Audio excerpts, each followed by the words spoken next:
Good evening, dear fellow alumni. Welcome to another edition of the AIM AI Frame webinar. Today we travel to the Middle East, wherein many of our alumni have done very well in the field of work. Due to their good efforts, our alma mater AIM is quite well known in the region. Today's topic is bridging the Gulf from east to west. It will showcase the opportunities, the work culture, and also subtle information of how one must conduct oneself in the region to excel in their field of work.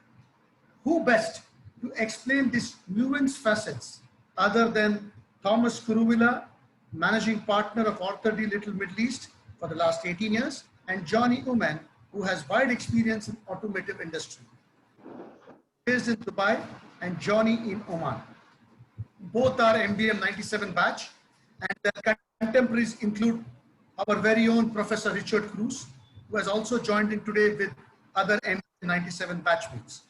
We also have in the audience today 3 professors who taught my batch as well as the batch of MBM 97.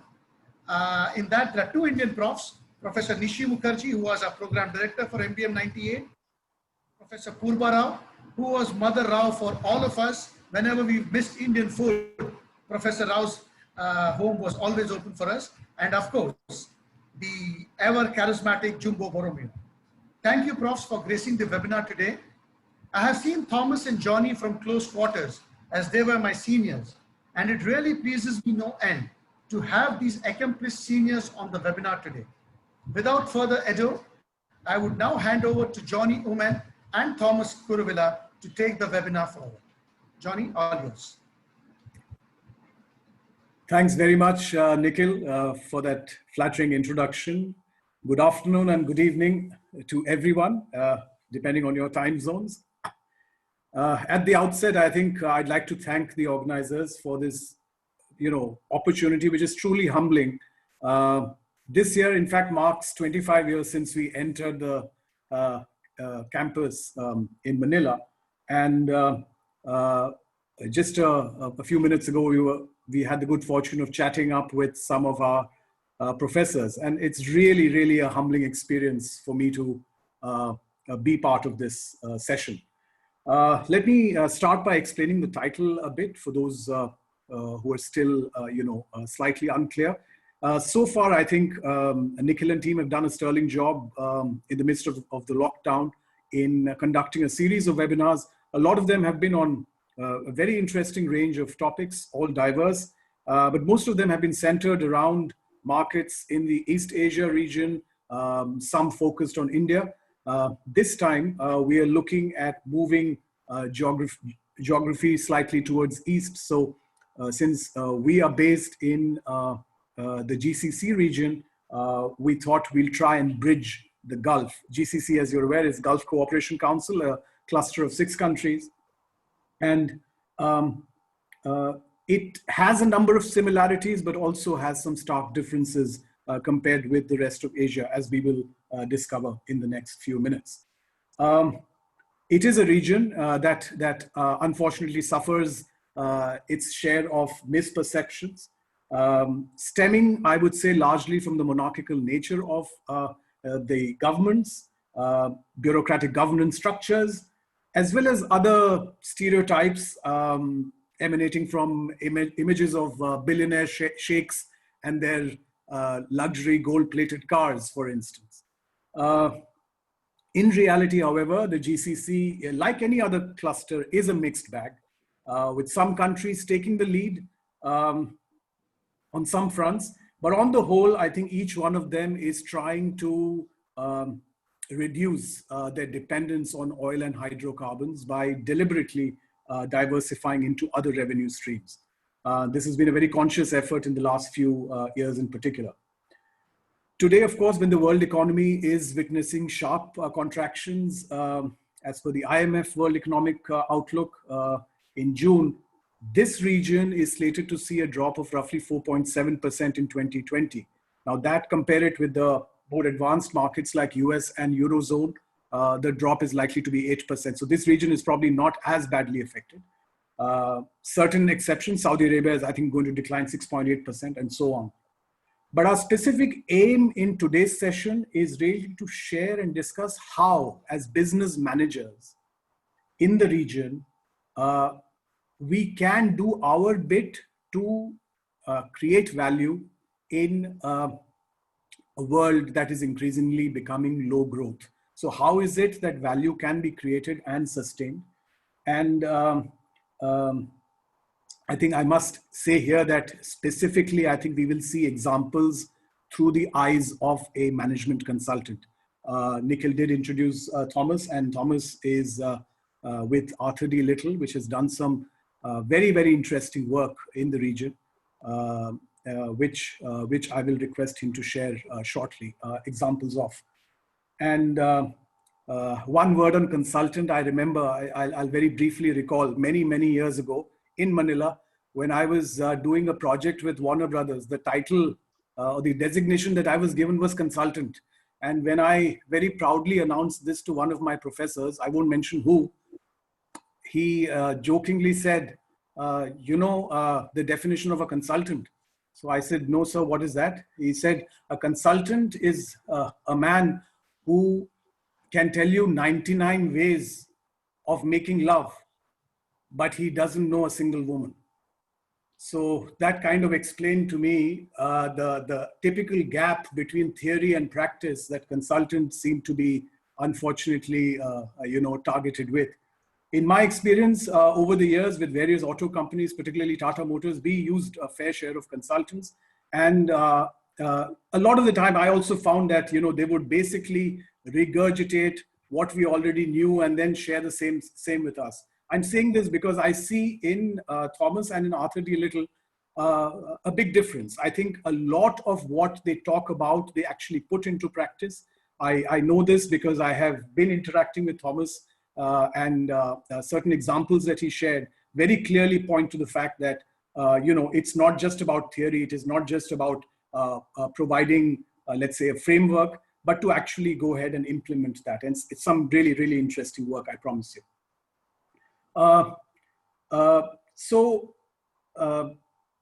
Thomas, if I can request you to just move to the other slide so I can share the agenda specifically. We will look at three areas really today. I mentioned about creating value in a low growth world. The first is really, we are today, and I think Corona has really hit us as a thunderbolt. We are living in a world where we really don't know what is going to happen tomorrow. Now, in that context, does this whole discipline of scenario planning hold any relevance? What is it how far ahead into the future can we plan? And I think here, a certain example that will be shared will really explore how not just countries or industries, but not just companies or industries, but even countries are taking on scenario planning in a very big way. Secondly, I think this whole aspect of digitalization, a lot of it was already underway even 3 to 4 years back, although in many contexts it was just a buzzword or waiting to be deployed. The pandemic has definitely accelerated the implementation of digitalization in a big way. So how is it that digitalization can actually help increase value, reduce cost, and so on in various sectors? And finally, which is arguably of perhaps the most relevance to us as an audience, is as business managers, what is that difference in the GCC? How do you need to function specifically or peculiar to the GCC context? And how is that different from other countries and regions? So I think before we dive into these, I would like to probably open by asking a question to Thomas on, well, today all of us are curious about how the world economy is likely to, let's say, recover. What is the recovery path likely to be? So I'll ask two questions. What is the most likely recovery path as per, the consultant's eye? And at a sectoral level, how is that recovery likely to show up? So with that, I hand over to my friend, classmate, and geographical neighbor, Thomas Kuruvilla. Over to you, Thomas. Thank you very much, Johnny. I definitely I feel under tremendous pressure for the first time. I think I'm talking to my professors. I don't think, even though I have been in consulting for the last 22 years, I never had a presentation to somebody who taught me. So I'm definitely feeling a bit pressured before going into the discussion, but I'm really going to try my best. Yeah. Very quickly answering the first question of Johnny. I will, whatever I'm sharing in this discussions are not based on public information gathered and reports that is there in the public. It is primarily based on very extensive work we have done, because we do consult for almost all sectors across the globe and in the region. And whatever we are saying is based on studies we have done, Arthur D. Little has done for specific clients, and it is not based on public data. I just wanted to share that, and I can give you much more information if anybody is interested to get more details about this. Yeah. A very quick input that we have is, there are lots of talks about everything getting back to normal in the next 6 months, 12 months, 18 months. No. Unless vaccine is available in large scale, what is happening today is already the norm. What used to happen in March, April, May was a real downturn. And after that, over the last 1 or 2 months, what is happening in our view is how the world is going to be till the vaccine is completely available in large scale. So when somebody is asking, when is normalcy expected?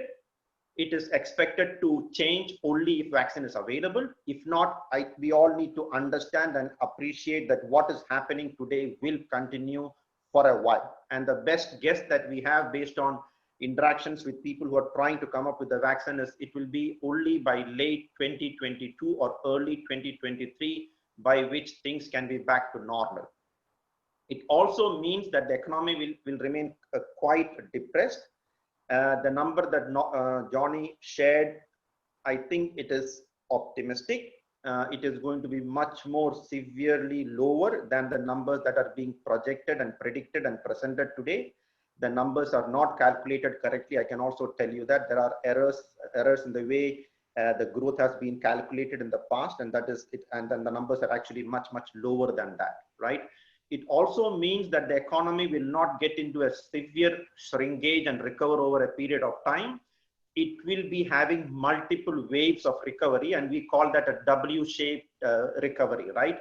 A V-shape and U-shape is already not possible. It is done, right? And the W-shaped recovery actually means that you lock down and the economy shrinks, and then when it shrinks, they little bit open up, then it recovers a bit. When it recovers a bit, again, the COVID will spread. There's no doubt about it. It has been proven already that whenever you open up little bit, the COVID starts spreading, and then you get down into a lockdown, and again, COVID little bit gets suppressed, and you go through these multiple waves. And our view is that these waves are going to continue for easily 1.5 to 2 to 2.5 years till the vaccine is available, and it is really available in large scale, right?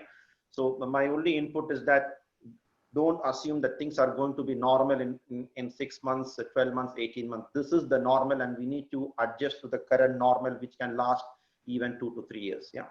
Now, getting into specific sectors, this is quite an elaborate chart across multiple sectors, but there is a very simple way to categorize the various sectors and understand what is happening, which I have put at the top 3 lines on this slide, right?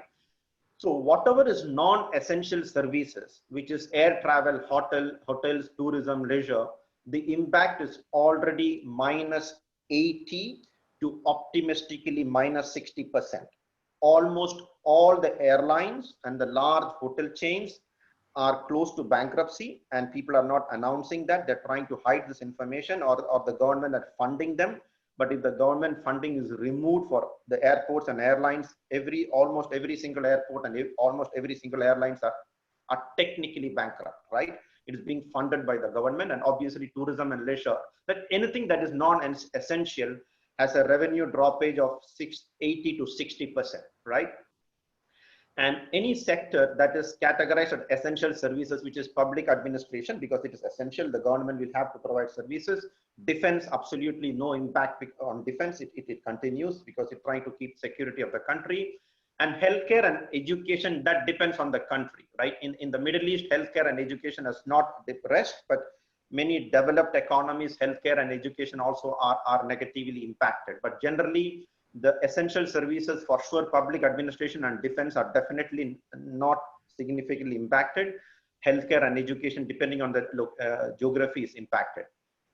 There are some sectors which clearly have a positive impact. That is, these are the services that are required or mandatory during lockdown, primarily connectivity. So any sector, any industry, telecoms or is providing connectivity services, the business has increased by 30 to 40%, right? And media and anything related to e-commerce, again, there's a significant positive impact. Depending on which country, which company you take, the positive impact can go up to plus 20 to plus 40%, right?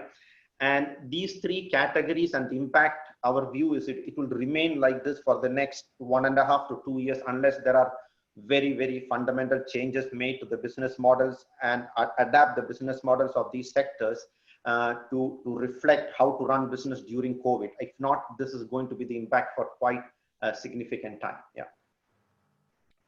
Yes, back to you, Johnny. Yeah, thanks, Thomas. I mean, real eye-opener. I mean, I must say, yes, we keep reading about your, vaccine is going to come any day now, but the whole reality when it strikes you that by the time it actually gets equitably distributed, well, produced first and then distributed, it is the long haul we are talking about. So this is really when, to use a cliche, the new normal is often used.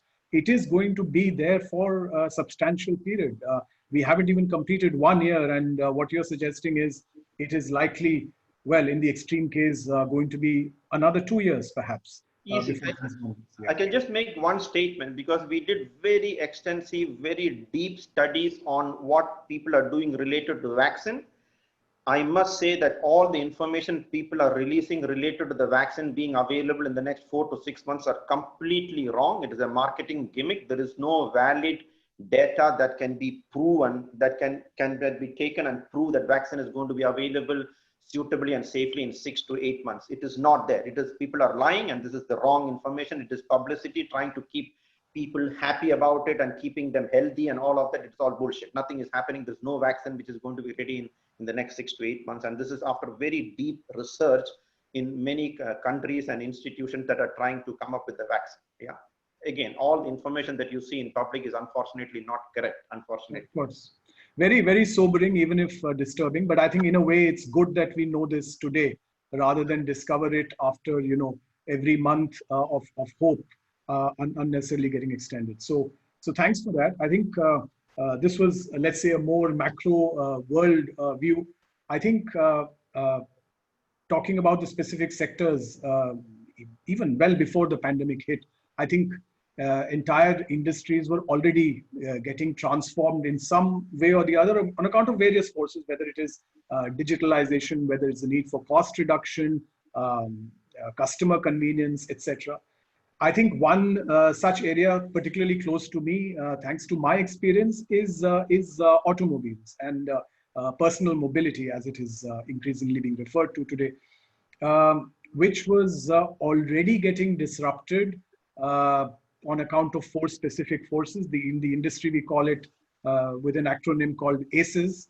A is autonomous driving, which is really about the use of technology and informatics to enable self-driven cars. And then the C is about connected drive, where you're talking about vehicles exchanging data with a central hub through either Wi-Fi or satellite. And then, of course, E is electric vehicles, which we are seeing a lot of already in at least certain advanced markets, even if not pure electric, at least hybrids, plug-in hybrid electric vehicles. And then finally, the S is shared mobility, which again has obviously, already taken significant presence in a lot of the world, whether it is in the form of Uber, Ola, Careem, and e-hailing players such as those. I think the important point I would like to make here is that while the industry is changing, in many ways on account of forces outside their control, this whole development has implications not just on customers. Customers may probably stop buying private transport. It has implications on livelihoods. I mean, the amounts invested by OEMs into factories, because they make only internal combustion engines, you know, the traditional engines, gasoline or diesel. If they're going to move to electric, that entire investment is rendered useless. Where do these people who assemble cars in your traditional factories go for jobs? So there is a variety of implications from just this one sector called automotive.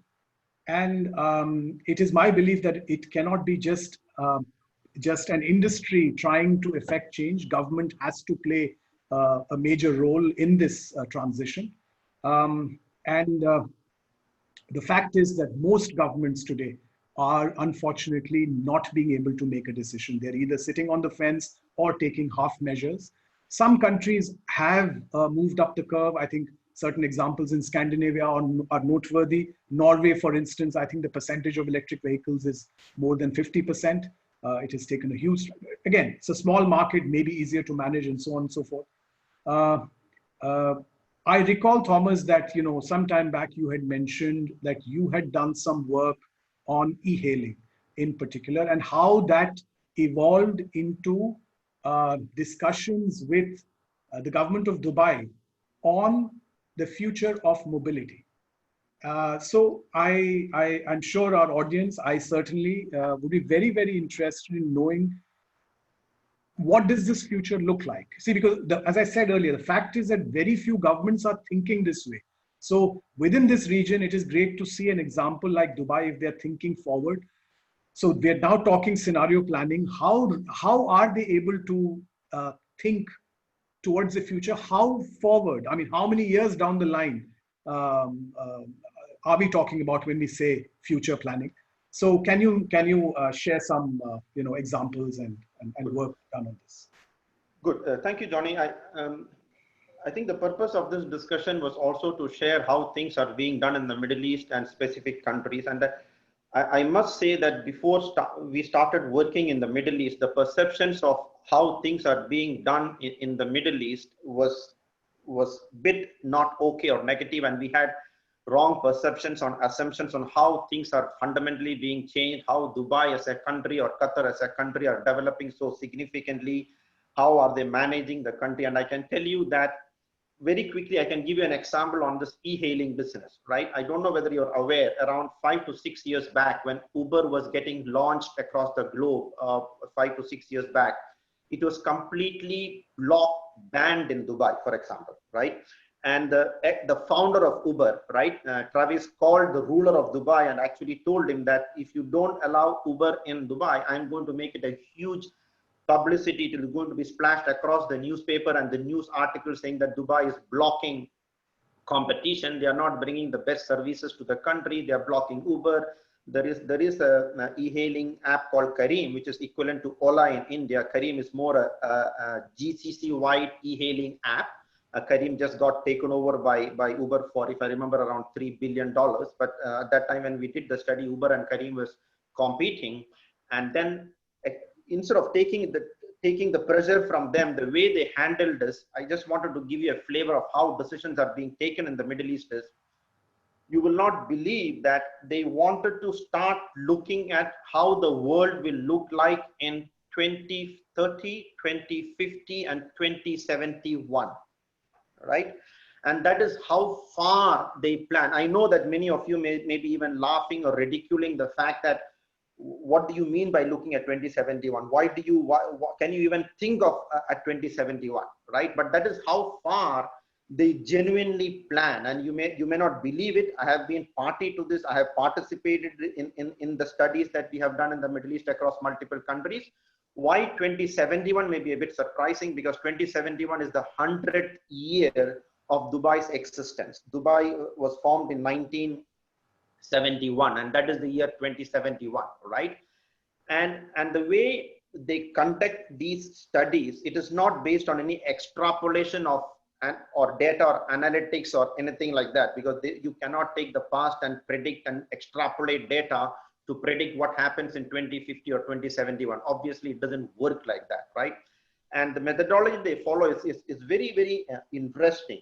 And just to give you a flavor of how these type of decisions are taken at a country level, to even look at e-hail, it is like we said, let us look at the world in 2030, 2050, 2071, right? And it is mostly bringing in the best people in the world into a workshop run by the ruler and his sons and his advisors, right? So what happens is you take the healthcare sector and say, which are the best hospitals, who has the best research facilities in the world, who are looking to healthcare in the next 20, 30 years. Okay, Harvard Medical College, fine. Well, let us bring somebody from Harvard Medical College. You pay them easily $20,000, $25,000 a day for them to come and participate in a workshop. For 2 to 3 days of participation, you may pay them a significant amount of money. And you bring somebody from Singapore Healthcare, from London, from US. Then you go to, let us say, logistics. Let us go and ask somebody from Amazon who is predicting what is going to happen to come into a workshop. Let us talk about automobiles. Let us go and find out who is doing research in BMW, who is doing research in Ferrari. Can we get those people from the labs who is doing research for BMW and Ferrari to come to Dubai for a workshop, right?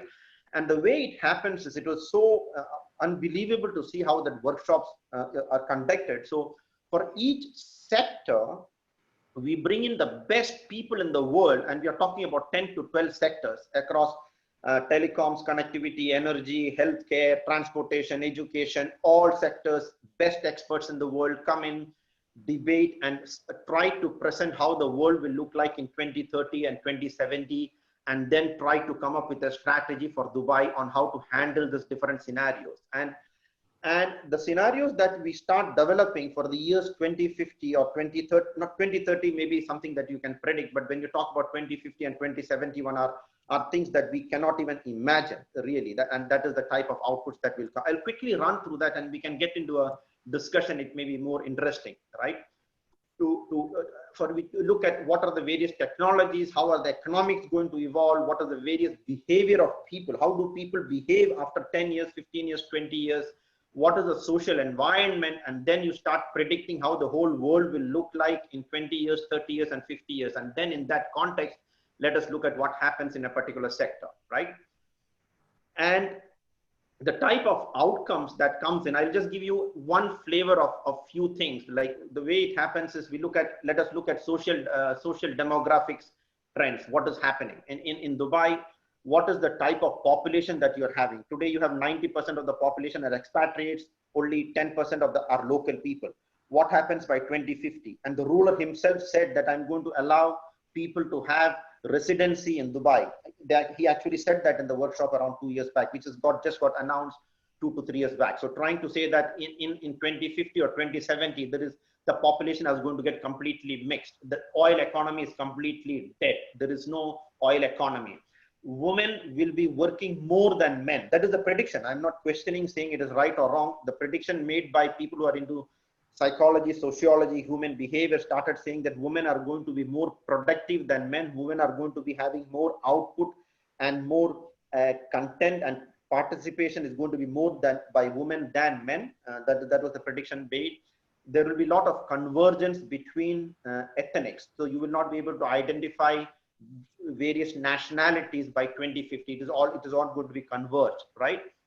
There is complete integration between work and life, work and your personal life. You will not be able to distinguish that is, are you at workspace or are you at home? Because the connectivity and the artificial intelligence, the technology would have evolved in such a way that people don't have to travel to do any work. Everything can be completely done from a particular location that you are sitting in, right? The whole climate will be artificially controlled, 100% sure. Like that, there are specific areas in Dubai by, let us say, by 2050 or 2060, in which you will have 30 to 40% of the land mass or the buildings. The complete climate will be controlled, 100% controlled.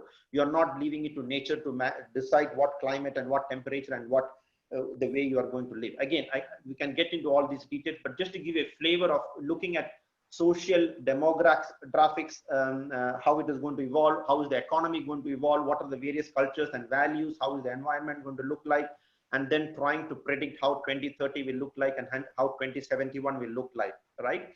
And just getting little bit into e-hailing, just as an example, very clearly said that 80 to 90% of the vehicles will be autonomous, driverless, right? It will be connected. Everything will be connected, right? The people are not going to drive it. It will be centrally controlled. All the vehicles will be autonomous. There are not going to be any drivers. All the vehicles are going to be connected. And you will be able to, the moment you think that you need to go somewhere, there will be artificial intelligence and robotics and all of that able to predict that you want to go to the airport, and a vehicle will come. The vehicle will adapt to, let us say Thomas is going to go to the airport, or whether you're going to a business or whether you're going to watch a movie, the vehicle will adapt to what is your requirements, trying to create an environment in the vehicle that is suitable to you, and then the vehicle will be autonomous, and then you sit in the vehicle, it takes you, it creates the environment that you want to have, right? Just trying to give you a flavor of how things may look like in let us say in 15 to 20 years from now. I don't want to get into the details. We can get into some Q&A a bit later. And just coming into the mobility situation, there was heated debates on how will transportation look like. And it was very revealing that all the regulations was for private vehicle ownership, and hence blocking Uber, blocking Careem, not enabling or taxing people for using personal vehicles. There was nothing that was done from a regulatory perspective to encourage public mobility, while the government expected public mobility, shared vehicle, autonomous vehicles to be in the country, right? So everything was, so what the country realized is that while you want to have a particular scenario, the regulation and the decisions and the investments were completely contradictory to what you want to see in 2030, right? And the complete regulation was changed. Overnight, they allowed Uber and Careem to come in. Overnight. Once we presented this and the regulation, we said you cannot block Careem and Uber. It is fundamentally against your philosophy of having a clean, autonomous, driverless public mobility in the country. How can you block Careem and Uber? Overnight, the ruler took a decision, called the founder of Uber and said, tomorrow morning you can allow Uber. Uber is allowed in the country, for example, right? I will skip, again, we looked at multiple scenarios even for 2071, right? I will share this material which has a lot more details. I will spend 30 seconds on this, and the type of scenarios that were coming up for cities. I don't want to say 2071. You don't know whether it is 2071 or 2050. It is too difficult to predict, right? Let us not be precise on years, right? Either the whole world will move into a situation in which it is completely green. We are not moving around. It is self-contained green environment, very healthy, and we don't move around. Everything is self-contained, green and healthy. That is what we call as active avatar. The other option is the world becomes flat, right? It is flat. It is not multiple mushroomed cities, multi-city centers. It's not going. It is a flat, high-speed, flat world versus a multi-city metropolis, right? Again, multiple scenarios. There are reasons why these particular scenarios can happen, and majority of the people felt that it is going to be multi-modal metropolis mixed with a green, isolated pockets in the world, right? And this is what I was telling you earlier, that the whole regulation was fundamentally changed towards public mobility versus the whole regulation which was geared towards private car kingdom, right? Just to give you 2 to 3 inputs, it again fits into the digitalization philosophy that we were discussing, right? By 2030, we are talking about 90% of the vehicles or the taxis will be e-hail, right? 25% of all the trips will be driverless. By 2050, 90% of the passenger transport will not be work related. You will not have to travel for work at all. You can do your work from where you are. Technology will have evolved to a situation by which you don't have to travel for any meeting. Everything can be done virtual. The physical feeling can be created by technology, and people will be traveling only for entertainment, to meet people, to see things. It is not going to be for work. While today, 70 to 80% of the travel is related to work, and it is going to be flipping completely the other way around. 90% of the cargo transport will be driverless, for example, right? People will not own vehicles anymore. It is again a bit surprising that, but that is exactly aligned view by all the experts, saying that the vehicles will start costing you 10 times what it costs today, because it is configurable, it is energy efficient, but it is utilized 10 times more, right? Today, a car is idle for 90% of the time, and you are using it only for 10% of the time. So if the same vehicle, even if it costs you 10 times more and the utilization is 10 times more, the cost per person is going to be the same. So while we may be worried that this autonomous, configurable, dynamically editing vehicle may cost you 10 times more, the utilization is almost going to be 80 to 90% more. I don't know whether you know the statistics. The normal taxis today are only used 40 to 50%. 50% of the time it is looking for a passenger, right? But the moment you have Uber or Careem or Ola, it is 80% occupied or 90% occupied. Only 10% of the time it is not occupied, right? And it also means that when you have autonomous vehicles on the road, the throughput of the road is going to be 3 times. What it means is, again, I'm giving an example of how far-fetched scenario planning and thinking can tell you how the world will look like, and it is very different than what you think. Like, everybody thinks that it is better to build more roads. And I think you will be very surprised if I say that the road infrastructure required in 2035 or 2040 is going to be less than the road infrastructure that is required today, because the same road infrastructure can carry 3 times the throughput. Because when you have autonomous vehicles on the road, you don't have to leave 3 car lengths in between, because there's no accident going to be happening. You don't need to keep space between 2 cars, because it is not a driver driving the car. It is a machine running the car. It is centrally controlled. It can go at 120 or 140 kilometers per hour, and the cars can be almost touching each other.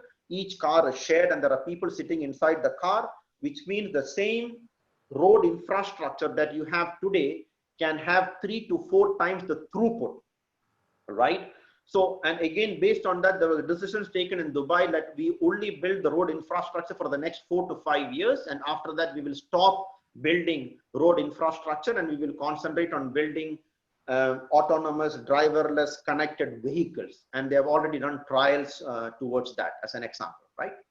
So I'll keep it at just to, it was more to give you a flavor of how it is not the way we think that it is by luck. These countries are coming up with strategies, implementing and progressing and doing things which looks very innovative, very far-fetched. They actually go through a very elaborate, systematic process. They run the country as if you're running an organization. Dubai is run exactly the way we run a company, right? There's no difference between running Dubai versus running a large organization, and the decisions are taken like that. External experts are brought in, and the advice given by external experts are 100% implemented, except any political reasoning or political decisions, right? There will be political issues that you cannot handle, but external experts' advice are almost implemented when the country is taking a decision, right? Johnny, I will leave it at that. I spoke more than what I thought I will speak. I just got a bit carried away by the topic. No. Continue getting carried away. That was a wealth of information, Thomas. Really, a lot of it very, very interesting. Even for me, as part of this industry, I think it is very both encouraging and a bit worrying to see a country so progressive as Dubai taking these steps, which, as you rightly said, nobody can even imagine. Sitting in one place, that this is how the future is likely to look. In fact, if I add another trend or something that's likely to happen, which is 3D printing. I mean, there's this whole talk of how one day individuals may be able to print and assemble the vehicle of their choice. If I just add that to this whole thing, then I was just noting down, an imaginary future would be a 3D printed, app-enabled, autonomous electric taxi. And, And none of this actually, exists in one unified form today. But to imagine that it could be a reality as soon as 10 or 15 years from now is really an eye-opener. Complete transformation of an industry which has held its own in the same way, working in the same way for more than 100 years, ever since the Ford Model T. And customers probably not needing to own transportation anymore. Usage is more important than ownership. So I think it redefines or just turns an entire industry on its head. Just to So, give you one input, yeah, Johnny, I just thought it is quite, because we are very much attached to this. sure. In Dubai, in the next 5 years' time, we are removing all the road signs. I don't think you will believe it. In 5 to 6 years' time, you will not have any road signs, because the vehicle display will replicate the road signs, and it is dynamically going to be routing vehicles. So it is not appropriate to tell you that you take exit E1 to go there and exit E2 to go there, and all this is nonsense going forward, because you cannot predict what is the right route to take and all of that. So all the road signs are going to be completely removed. In 5 years' time, you will not have any road signs. Everything will be within the vehicle, centrally controlled, and you can select whether you want to save fuel, whether you want to go fast, or whether you want to pay tolls, or you can make your own selections, whether you want to see a scenic road along the sea, or whether you want to see buildings, or whether you want to see sightseeing. You program all of that, and dynamically the vehicle will be guided on the road, and all the road signs will be taken out, for example, just as an example, right? Sure. No, great, really. In fact, Dubai, I think within the region certainly has stolen a march. I think in electric vehicles, Dubai is already at 5% of the total market. And that in the industry, we say is an inflection point where once you reach 5%, the likelihood of adoption of electric is going to increase. So just among these four aces, autonomous may take a little time. Connected is already happening, but maybe not in all respects in service, etc. I think it's still to take off. But electric is, I think, definitely a trend that's happening right in front of our eyes. And shared mobility, as you said, Kareem, Uber are already well prevalent. Just one more quick interesting observation, people, for you to understand a bit more of the Middle East. When we were looking at 2030, 2071, and when we said we are having shared vehicles, we formed a group of people were invited from all groups, and there was a discussion: are the women in the Middle East going to have shared vehicles with strangers, right? And majority of the men population we split it by different groups.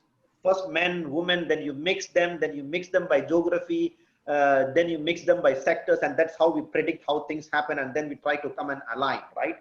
But then when we talked to the women, they said, no, we are completely fine to share, because in the next 5 to 6 years, we will have devices which is close to our body that we can press a button and inform everybody that we don't feel secure, and the system can be handled, right?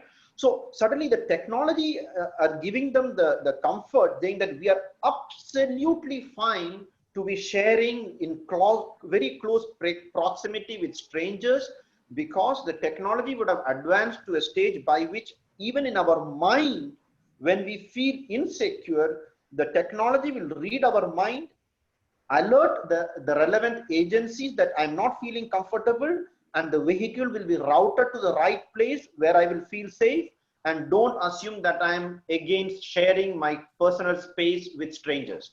You see, and this came out of the discussion. Nobody could predict it. It was a very heated discussion when we talked about, are people going to have shared vehicles going forward, especially in the Middle East, because of the culture that they have. We assumed why a particular culture is being followed, and our assumptions were wrong till we talked to them, for example. Yeah. Right. Thanks, Thomas. I think we've covered the scenario planning, topic quite well. Frankly, really amazing to note the long-termness of Dubai, the whole vision aspect, also the process undertaken to arrive at the likely scenario for the different time periods, 2050, 2071, and so on. But I think even more importantly, I would say the tangible savings and value creation that can potentially be realized through these efforts. I think That is what, whether it is, 50% reduction on road parking infrastructure. See, because typically when you look at countries, governments are prone to investing more on infrastructure, almost blindly. But, the moment you do an exercise like this, if it can actually save such huge amounts of government money, which can be, at least in developing countries, channeled into, other far important needs, it is a really, really useful exercise to embark on. And I really wish many other countries in the region as well as in the world, start taking up such exercises. I think now that we've seen an example of government in action, maybe it's time to look at industry. One of the big, hugely transformative areas in recent times has been digitalization, and even as recently as 2 to 3 years ago, I think it was a favorite buzzword, if I can call it that. Most companies paying only lip service to it. I think the pandemic has probably accelerated the adoption in some ways. Now, change is very, very evident, whether it is, food delivery apps, even in this region, to supermarkets. I mean, I think Lulu has something called click and collect. Earlier, they weren't even thinking of this. People used to go there, pick up their, groceries or whatever. So everyone has had to adapt, in these last few months, frankly. How do you see digitalization really playing out in the region? And if there are any specific examples of industries where some work has been done, even if it's not from the region, but just to understand how different sectors are approaching this, or how different companies are approaching it. Yeah. I will try to keep it short so that we can have some Q&A, because I'm not 100% sure on what is being discussed is exactly what people would like to discuss. So I'll keep it quite short, but sure. Let me just make one single statement that from March onwards till now, we have studied almost every sector, and we were actually shocked. It can be empirically proven that by implementing digitalization properly, there is a value creation of a minimum of 30% in any sector. Any sector. I know it's a very bold statement to make, that 30% is a huge number, but it is minimum 30%. Some sectors it goes up to 40-50%. I repeat, the savings, if by digitalization in any sector, can be 30 to 50%, right? And the impact can be either on the value of the business or to the customer, because if a particular company is digitalizing and he creates more 30 to 40% value, he will keep the money, right? The consumer will not get the benefit, and the shareholders will just significantly increase the value of the company, and they keep all the money in the pocket. But if the whole industry is getting digitalized, that means everybody is going to reduce the cost, and hence the benefit will go to the consumer, right? So the debate is only whether the whole industry got digitalized or specific companies are able to run their business in a digitalized manner. If it is a company running it in a digitalized manner, they will keep 30 to 40% of the incremental value in the pocket. The customer will not get any benefit. If the whole sector is getting digitalized, the consumer will get the 30 to 40% cost reduction, right? You can simply take the example that all of us know, right? Ola or Kareem or Uber, right? And it can be empirically proven. Everybody has a feeling that Ola in India or Uber, the price of Uber versus a normal taxi is around 50 or 60% lower than what we used to pay in the past. And it is because Uber is funding it and is negative cash flow. It is actually not correct. There is an actual reduction of cost by 50% easily when you are using an e-hailing app versus the manual taxi. And I can give you very simple calculation for that, right? As I said, normal taxis were used only to 50 to 60% of the time it is utilized.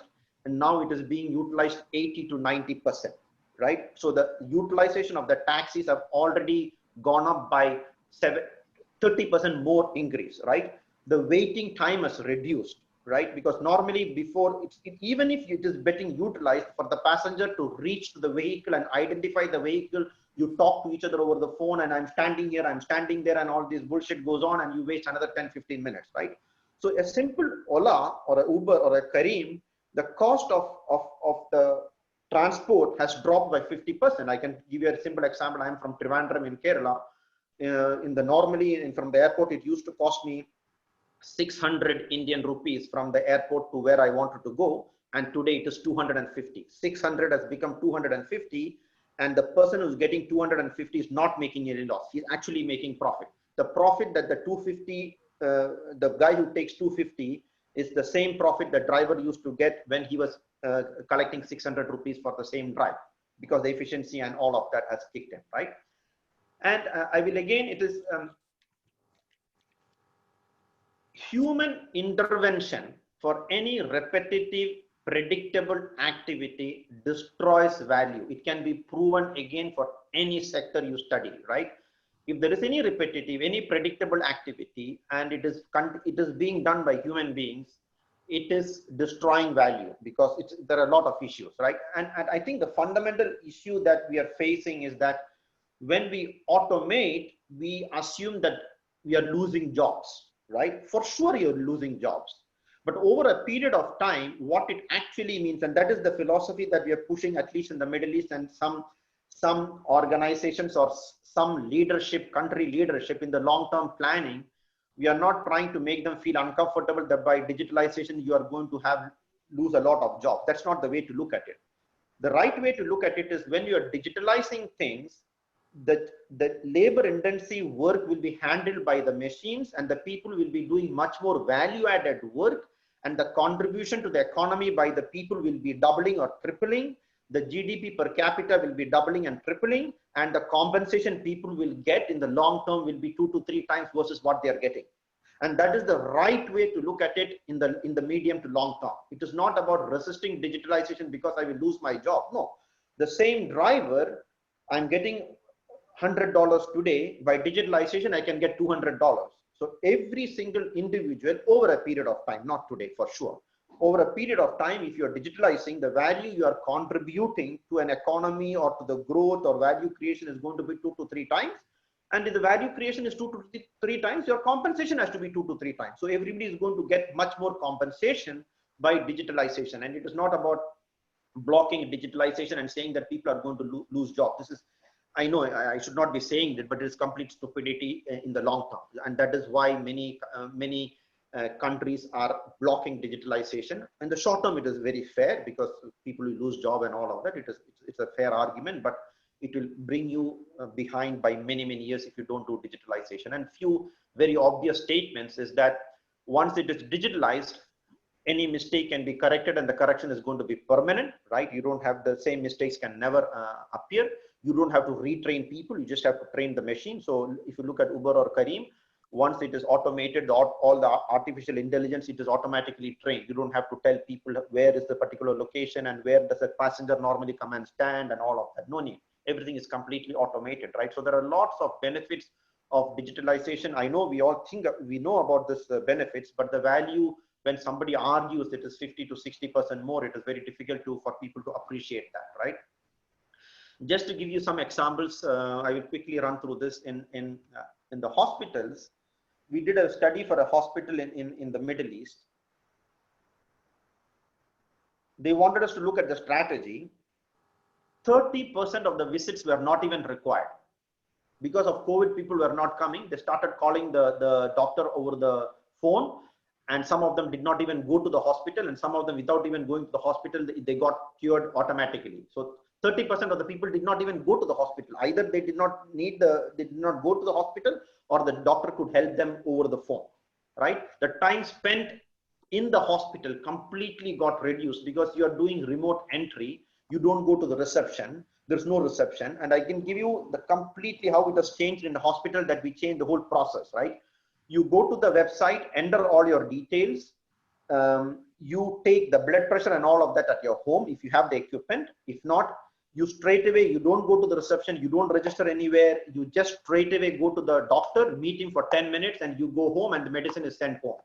which used to take 1.5 to 2 hours. You interact with 10, 15 different people, go to the reception, you make an entry, you wait for the doctor, and then it's the 2 to 3 hour affair to go to the hospital and come back and then go to the shop and buy the medicine and all of that. It was completely reduced to 10 minutes when the whole thing was digitalized, right?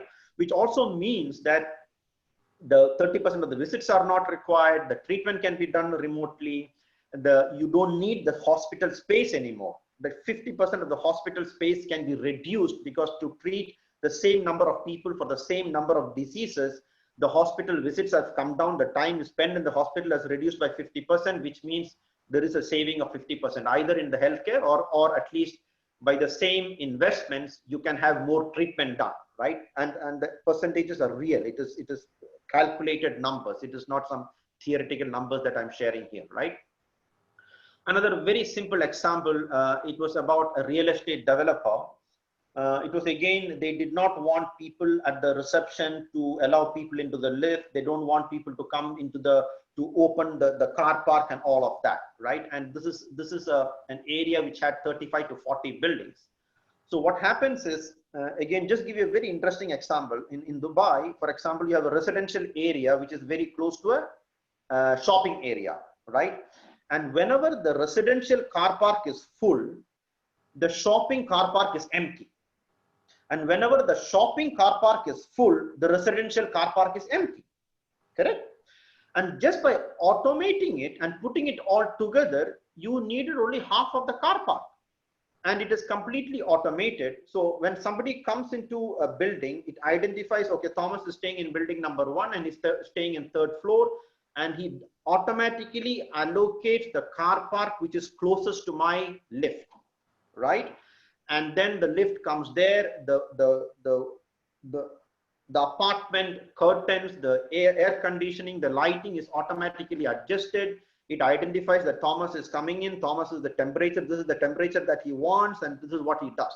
And it is through the mobile tracking, they know in this house there are Thomas, his wife, and his kid is there, and nobody is there. It identifies from the positioning of the mobile.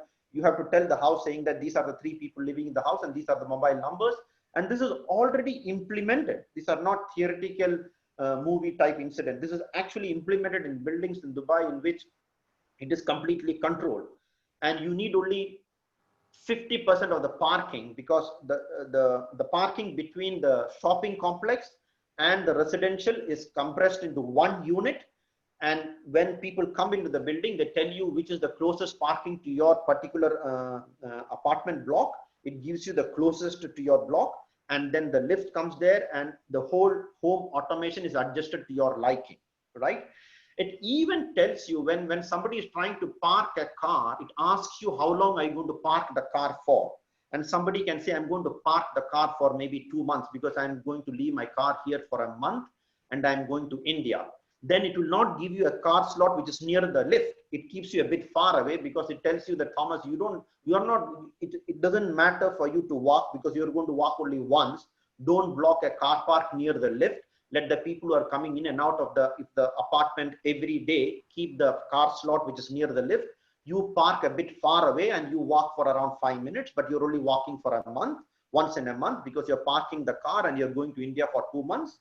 And the residents are liking it. They all program and they tell the system, okay, I'm going to park it for 1 week. Then they don't give you a slot which is near the lift, right? Just to give you some benefits, and the actual energy savings, the parking saving is around 35 to 40%, right? Again, I'm just giving you 2 examples to prove it to you. It is actual data that by digitalization, the savings are easily 30 to 40, 50%. It is not the 5 to 10% that we all imagine. These are real savings, right?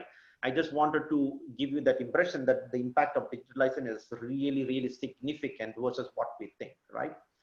Another last example I just wanted to share is there is a telco that we supported launching. It is 100% no human interaction. I repeat, no human interaction. You go to the website, order your phone, the SIM is eSIM. So the SIM doesn't come to you anymore because iPhone has an eSIM. If you buy an iPhone, the eSIM is activated and everything is automatic. You cannot talk to people. There is no customer service. Everything is over the chat. You can chat. They will sort out your problem. The customer experience is 10 times better than the other customer experience they have with normal phone calls and all of that. The price is 38% lower than what other telco operators are giving, and the profit is more than 2 to 3 times the other normal telcos. So I'm just giving you something which I don't think we could have imagined 5 years back. There are telcos existing today in which you don't talk to a person at all. You don't visit any place. You just buy a phone which is eSIM enabled. You go to a website, tell them I want to have a phone. The SIM is activated. Your phone works in the next split second. And if you have it, there's no complaint, for example, because everything is automated. It's very difficult to have complaints because there's no human being fooling around and creating any problem. So when it is fully automated, the chances of having a problem is also completely minimized, and the complaints are almost nil, right? So there are telcos which is 100% zero human interaction, fully automated, 10 times the customer experience, 38% lower price, and 2 to 3 times the profit of normal other telcos, right? So I just wanted to give you 2 to 3 examples, and this can be extrapolated to restaurants, to even for the food industry. What is happening today is because people are ordering food at home, the hotel space that is required to accommodate X number of food has become half, right? Because people are eating from home, which are occupying the desk at your home instead of occupying a table in the hotel. So the hotel is able to service double or 3 times the food or revenue they can generate with 1/3 the capacity in the hotel today. Right now, it is happening in Dubai because people are ordering food from home, right? Another, just a side remark, even the profitability of consulting, I should not be saying this to my clients because they will ask me to drop the price. In consulting, let us say the revenue is 100. The salary cost is around 40 to 50, and the expenditure for traveling and staying in hotel is around 30 to 40. So I repeat, so you have a revenue of 100, salary cost of 50, expenditure of 35 to 40 for hotels and airlines and all of that. That has got completely eliminated. So on a 100 revenue, when you used to get a profit of 10 to 20, now your profit on a 100 revenue is 50. The profit has more than doubled just because we eliminated travel and all these expenses. Not only that, before COVID came in, I was able to have 3 to 4 meetings in a day. Today, I'm able to have 7 to 8 meetings because you don't travel. So not only that, your profitability has become 2 to 3 times, the volume of business that you can do has almost become double, right? There are inefficiencies of doing consulting online. For example, if we had this conversation in a classroom and all of us are face to face, obviously the impact would have been better. I could have seen your faces, whether you're liking my conversation or not, and I could have adapted what I'm saying depending on your facial expressions and all of that. Obviously, I'm missing that today, and maybe I don't know whether you're enjoying the discussion. But so there are definitely negative aspects to this, but the positives are much, much more than the negative aspects across every single sector that you can think of, right? I will leave it at that on digitalization, Johnny. Yeah. Okay. No. Thanks again, Thomas. I have a lurking suspicion your audience is satisfied, so you don't have to worry on that count. I think even though you may not be able to see their facial expressions, I think what you're sharing is definitely interesting. Interesting, particularly to note that digitalization, while it has become a way of life, it started off by saying, okay, let's make it convenient to the customer. But what we are hearing is it is increasingly across sectors becoming good for business, whether it is in terms of cost reduction, whether it is in terms of efficiency improvements, and of course, customer experience improvement. So it is definitely here to stay. The simple philosophy that we have followed for every single engagement we have done since March is, can we eliminate 100% of the human interaction? It's impossible, right? But that is the starting point. We started that even before COVID, but it was so difficult to implement. People don't listen to you. People don't implement what you say. But today they don't have an option, and they start implementing it, and then it's amazing, and they see the benefit, and it's unbelievably good. Yeah. Yeah. Starting from first principles, basically. Correct. So I think we are seeing also, not just in the private sector, but even e-governance initiatives, the way they are again panning out in the region, whether it is during this period issuance of visas, renewal of licenses, more and more without almost seamlessly, they are being converted to, online transactions. So I think we've covered the first two topics adequately. Nikhil, a quick time check. Are we okay? Because I think the 1 hour has been just exceeded, I noticed. Do we have another few minutes? So, yeah, so now after Thomas's CP, now uh, we will, there are some questions in the chat box, Right. which Johnny you synthesize. Okay. And then we are two profs from whom we learned to CP, Jumbo and Nishi. So we will give them the final words later on. So Absolutely. over to you. I agree. So can I just cover or request Thomas to cover the last topic? Because personally, I believe that's really relevant from a business manager's perspective. So I'll just ask him to cover. So Thomas, the question is this: what is, given the uniqueness of the GCC region, what is it that you have learned with respect to the expectations from a business manager seeking to make a mark in this region? What is it that he or she needs to do to build credibility, gain trust with various stakeholders, whether it is owners, whether it is government decision makers at the highest levels? What are the differences in the management style in GCC versus other countries or regions? Right. So that's the last bit, please. Yeah, I'll keep it. I'll try to cover it very quickly, and it may be something that people may know, right? Yeah.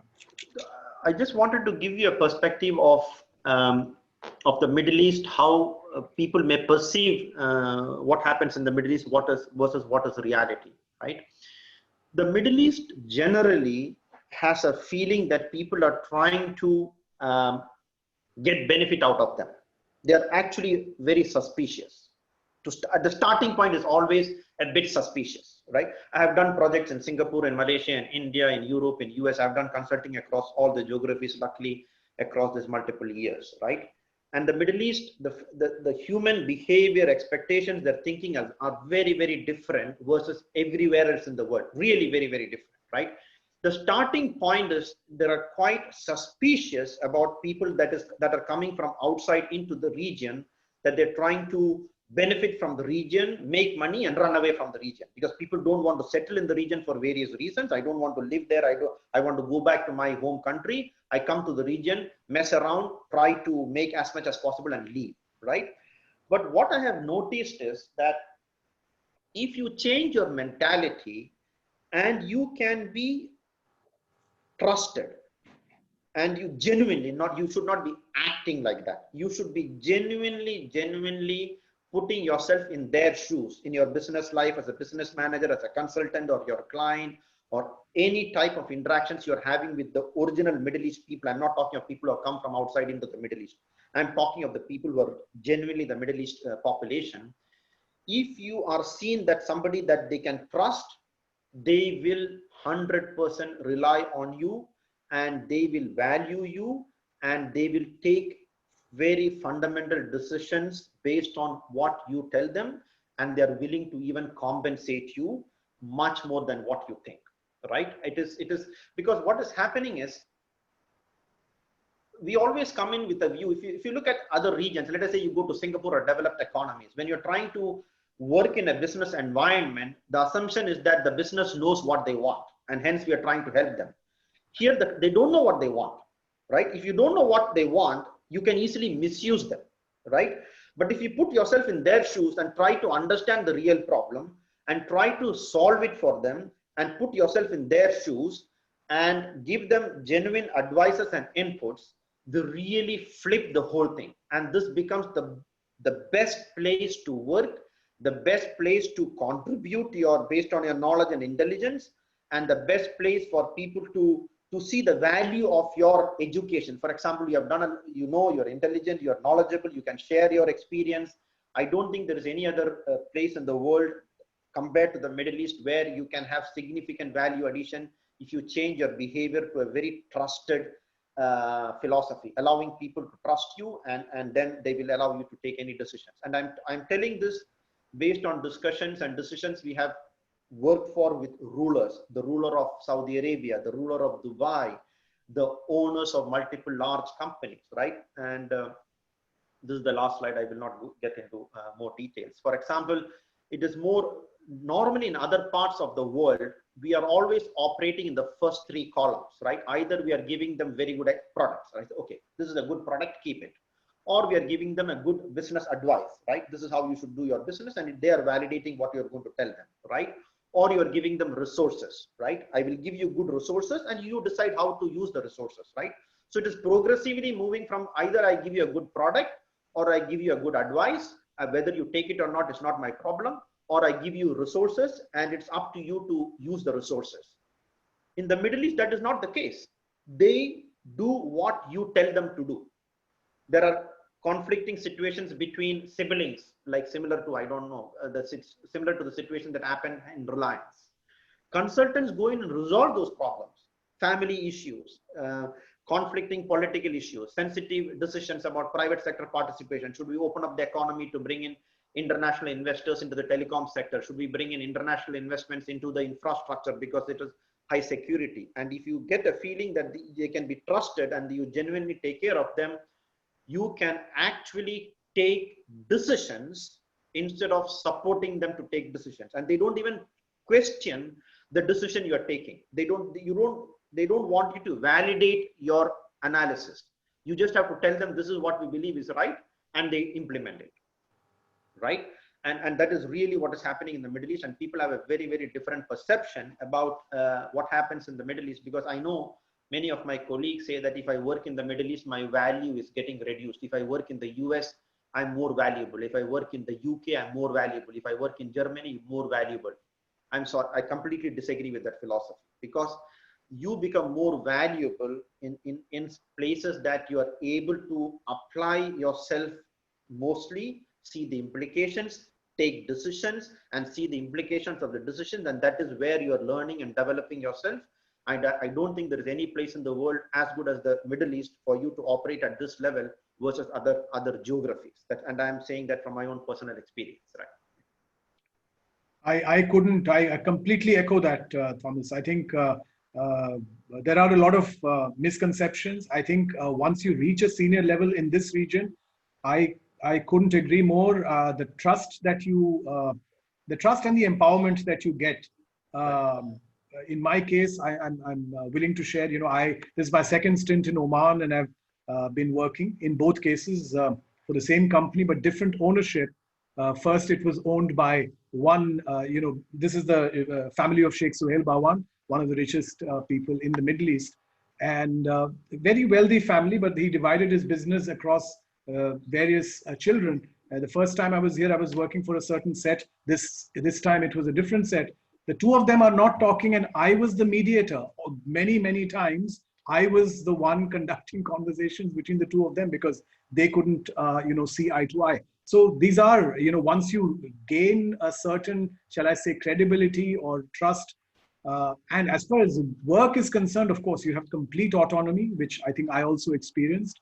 So here, I would agree completely. It's a very different kind of environment, which gives you a lot of freedom to do what you want to.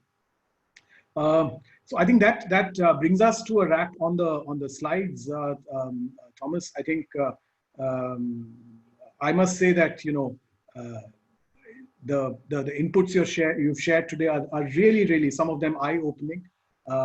Particularly, for you, you must be deriving immense satisfaction when you see your work getting translated into really high impact, projects or decisions. So I think nothing really, no amount of money can be more satisfying than that when you see, high level changes being effected because of your work or inputs. With that, I think, like Nikhil suggested, we are running late, so I will. Should we give our professors a chance to ask first, Nikhil, or should I just dive into questions from the audience? No. Professors will be last. Let's okay. For the last. All right. My only request is, can you stop sharing the screen, and you can just synthesize the questions which you have got. I mean, yes. there are many questions, so you can synthesize into 3 or 4. And, right. Then we can, after you finish that, then we'll go to Professor Nishi and Professor Jumbo for their final thoughts. So I will try and combine questions, Thomas, coming your way. One is one question. This is from Manish Panchal. Hi, Manish. How are you doing? What is your view on merging work and life? I think of late, of course, there's a lot of work from home. And I think there was another, well, not a same question, but a related one on Gen Z, you know, the generation that is really used to seeing everything handheld. You know, they're consuming entertainment, information, everything digitally. How will things be for them going forward? What is the view? Again, if there's any work on future gazing done here, would you like to share something? Yes, I think it is already the case that work and personal life is getting merged, right? There are many organizations already have officially announced, like Amazon, Microsoft, Google.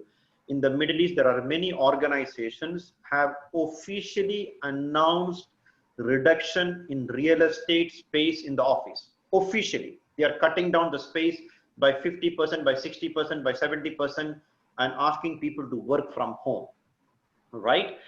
And actually, there was a very elaborate survey. Again, we did that for a client, right?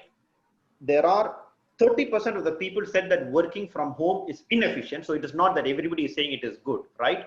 But 70% of the people are actually saying that working from home, as long as you are able to create an environment in which you are not disturbed very frequently by your family members and all of that, you should create a specific environment for you to work from home.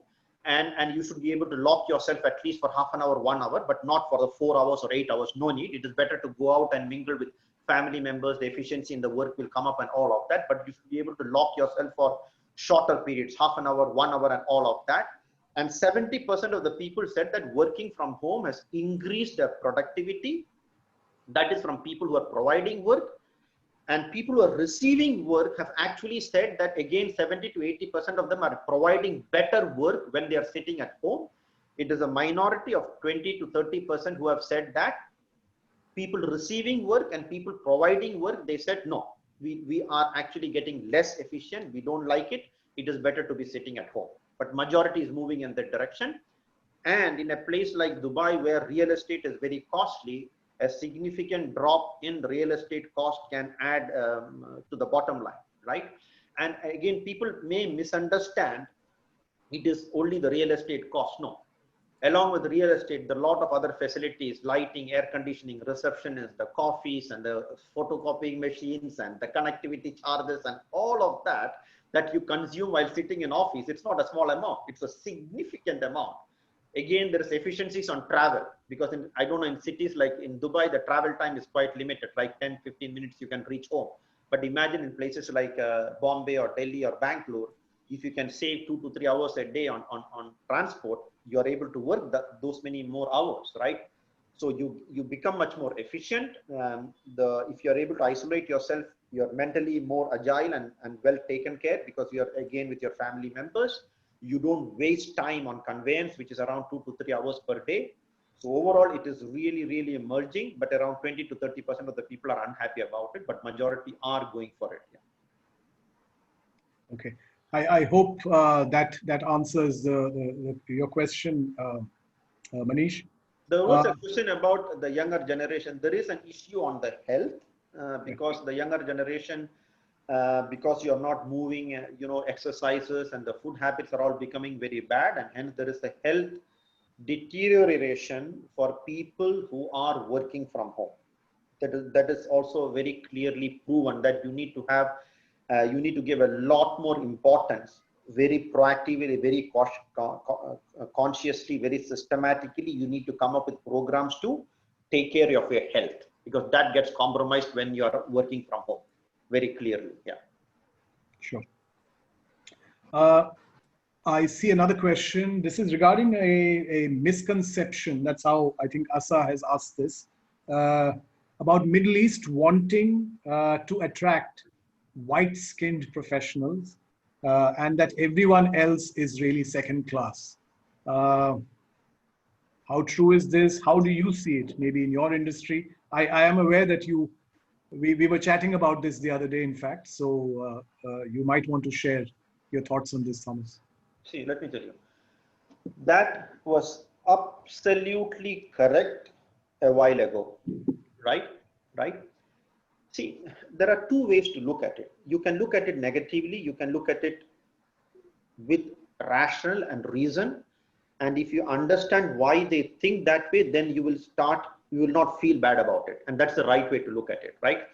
The impressions that are formed about people, white people versus people who are not from that region, is based on what they have seen, because in the initial years, they used to see people coming from parts of the world who are in construction, cheap labor, the intelligent people are not coming here, and they started forming opinions about people based on the people that they're interacting, right? Number one. Number two, it's a fact that people coming in from developed economies are more knowledgeable about things, and they can tell you how to do things better, right? So I think the mistake we are doing, we are looking at it in the wrong way, saying that it is related to color and the region that you are coming from and all of that. That is not the right way to look at it.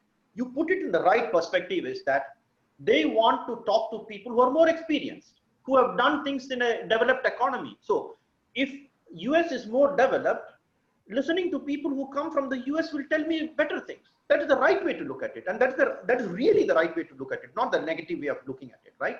But over a period of time in the recent past, I can tell you that it has not only become equal, it has flipped. Why? Because the people who are coming from Asia are genuinely more committed and hardworking towards work. The people who are coming from the West are more coming in for having a good time in the Middle East. And people are already aware of it. They are coming in, and I hope I don't offend people here. I'm trying to be very careful, because I know it is getting recorded. It will go on the website. You will not, I repeat, the best quality people from US, UK, Germany, they don't come to the Middle East. It is the people who don't get the best jobs come here. I'm telling you, I know that for sure. But people who come from India or Pakistan or Philippines are not the tier 2 people. There are best people are in India, the best people come here also, right? And the Middle East people did not realize that in the beginning. Now they have realized that the people coming from Asia are actually the best quality people are coming here. The people coming from the US and Germany and UK are not the best quality people. The best quality people are attracted and are kept in their country, and the second class people that are coming to the Middle East, right? So the statement that you made was correct 5 to 6 to 7 years back. It is for the right reason, because we had cheap, low quality labor coming into the country, and that is what they saw, and that is the impression they formed. Number one. Number two, they want to learn, and obviously you cannot learn much from a country that is not developed. So they learn from country that is more developed, and their skin looked white. Whom to blame? The skin is white, so what? But that's not why they went behind white. It is because they knew things better than us. They were more developed. But now it has not only become the same, it has actually flipped, and they're actually preferring people who are not coming from the developed economies. And this trend is happening today very clearly in the Middle East. There is no difference in the compensation. Yeah. Which people have say that the compensation is different. That is not correct. And at a very high profile job, the compensation is moving towards variable compensation, right? Sure. And when it is variable compensation, your skin doesn't matter. If you perform, you get more money. If you don't perform, you don't get any money. The skin doesn't play anything in the whole picture, right? It is performance-based compensation, as simple as that, right? Absolutely agree. And interesting perspective. I can give you another very interesting, because I don't know. Feel free to stop me if I'm elaborating a bit more on a topic, but let me just tell you one or two very interesting observations, because there are clear differences between people from the West versus, let us say, India, and versus people in the Middle East. People coming from India, for example, or from that part of the world, we give a lot more importance to the intelligent and rigorous analysis, and we don't give importance to conveying the message and presenting the message correctly. right? People coming from the West, they give a lot of importance to presentation and communication. And it took a while for me to understand. I used to feel very pissed off with this because people say, Thomas, you have to present well. I said, what the shit presenting? The analysis has to be correct. You do a proper analysis. That is more important instead of having these wonderful PowerPoint slides and a black suit and a red tie. And this is all bullshit. It is not adding any value. I'm doing good quality work and all of that. But over a period of time, what I realized is in a business conversation, what you analyzed and the rigorness and the perfection in your mind is irrelevant unless the person listening understood what you said, correct? So we tend to analyze 100% accurate, but we convey only 50% to the other side. Fair enough, because we are weak on communications, right? What they do is they do 80% analysis while we do 100% analysis, and they communicate 80%. So in the end, they communicated 80% of the work. We communicated only 50% of the work, but we did a good quality work. Who is more useful? They are more useful, not us. Let us accept the fact that we are very poor in communication. And you have to give importance to communication. And people say, no, the white people present well, they market well, they bullshit. No, it is not bullshit. It is important in business. If you analyzed everything in your mind and you kept it in your mind and it did not go across the table, it was completely useless, right? You're not getting paid to think for yourself. You're getting paid for the other person to get the information, right? If I'm talking to you, what is in my mind is irrelevant. What you are listening and understanding is the crux of the discussion. And the Middle East people are a mix of this. They are actually a balance between analytical skills. And another thing I can tell you, the Middle East people, I think it has something to do with the language. They can convey the same message with the least amount of time and text. I repeat, I have never seen any group of people who can communicate business output with the least amount of time, with the most precision. And I think it has something to do with Arabic language. And the moment you mix all of this, it is amazing. I can tell you that. Very, very interesting. We'll talk more separately on this. It is really, really interesting. I'll move on to the next question. This is on, I think I'll combine two questions. One is it probable that geopolitical tensions in Middle East can upend the Dubai vision? And I think another one related to this was that within each geography in GCC, this one is from Asa again, there's always turmoil between the rulers and their relatives for the top role in the country. So how does this impact business projections? See, political turmoil is there everywhere. I don't agree if somebody says the political turmoil is more today versus the past. No, it keeps changing, and trying to predict which country is on which country's side is all bullshit in my view, right? So first of all, I don't think we should make an assumption that the political turmoil and the issues between countries 10 years back and this and 10 years in the future is going to be the same. It is going to be very different. I am already aware of, and what you see outside and what you see inside is very different. You may think there's an issue between two countries, and from the business side, there are no issues, by the way. They are collaborating behind their back, and the ports are connected, logistics are connected, the politicians are talking, the business is synergized, and in the outside, it looks as if you have political turmoil. There is political turmoil, and you should always distinguish between political issues and business issues. And if you assume that it is completely linked, it is not correct. It is not completely linked. It is what we say from the politics side and the business side is very different in my view, right? Now, every Middle East country has issues between the ruler and the people next in line, always. But always, I don't want to say always, 90% of the time,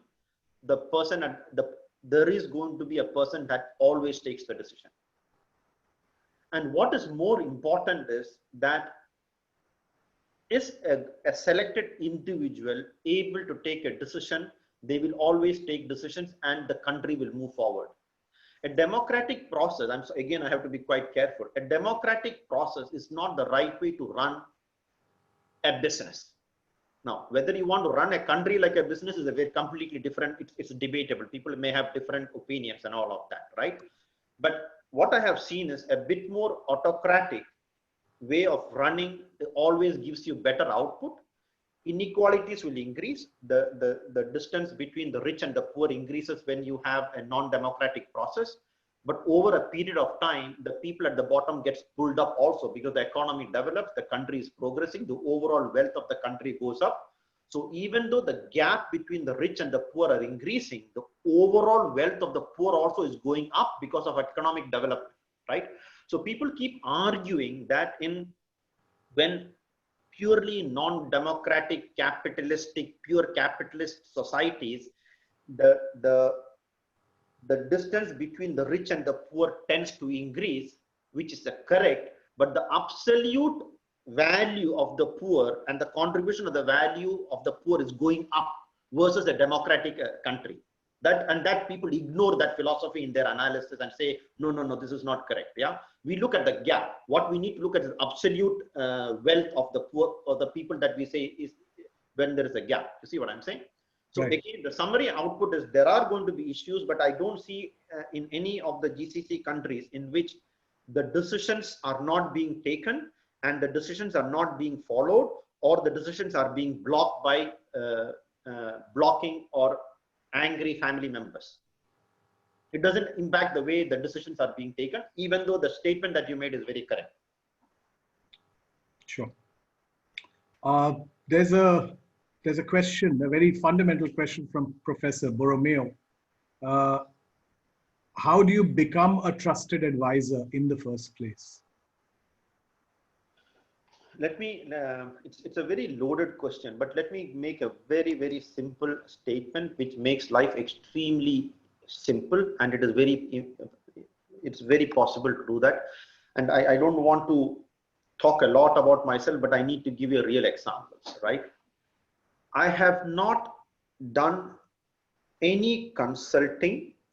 I have not sold any project from 2007 in the Middle East that I would not have bought if I was the client. I repeat, I have not sold a single consulting engagement in my entire consulting career if I put myself on the other person's shoes and I know much more about myself, right? I'm not talking about what they know. I talk about what I know about my offering. And after knowing everything that I'm offering very transparently, I put myself on the other side. Will I buy this? Thomas is selling $1 million consulting engagement or a $5 million consulting engagement. I know everything that Thomas, what he's selling. Will I buy it? If I think he will, if I would have bought it, then only I will sell it. And if you follow this logic, it comes through very, very quickly. You cannot act this out. You cannot fake it. You cannot fake it. These are very, very, very intelligent people. You have to be genuinely putting yourself in their shoes. Let me tell you the difference, right? Let us say, if you're very transparent, let us say in a country like China or in a country like India, if you're very transparent and you open up your books, they will misuse that information and they may shortchange you. It will not happen in the Middle East. I repeat, if you're very open and very transparent and you open your books and they know that Thomas is very transparent, they will not misuse that information. They will not misuse that information. So you may not be able to behave like this in China or India. You may not be able to, because the moment you open up your books, they understand everything and they may misuse that information, right? Let me give you one or two instances in consulting, which I was shocked myself. In consulting, you have to put in around 4 to 5 proposals to win a project. I'm just giving it, if you're in consulting, you know that. If you're not in consulting, this is the statistics in consulting, right? You have to submit 4 to 5 proposals or 4 to 5 pitch meetings and you get 1 out of 4 or 1 out of 5, because there are 6 to 7, there are 10 to 12 competitors, right? And 4 to 5 of them gets qualified for any particular project. And out of 4 to 5, one gets the project. So your success rate is 1 out of 4 or 1 out of 5, right? My initial clients, when they come to me, say, Thomas, can you do this project? I tell them, no, Arthur D. Little cannot, because I follow the logic that I mentioned to you. I put myself in their shoes and I say, shit, man, I will not buy this from Thomas because Thomas is not good in this topic. McKinsey is better, or BCG is better, or PwC is better. And I will not buy it from Thomas. I know that. It has to go to PwC. PwC is cheaper and they are better. Why did they go to? I tell the client that, sorry, you should not use me for this project. You should give this project to PwC. And I explain to them, I know this partner in PwC, I know their team, they have done this work in this company. I know they do a very good piece of work. You please give the project to PwC. It should not be given to ADR. This is a real example. Huh?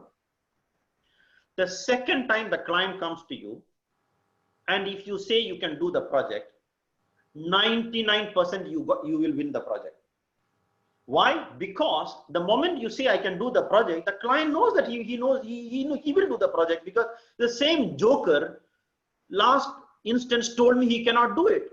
So if he's telling you now he can do it, he can do it. So my success rate from 20% has become 50%. You see what I'm saying, right?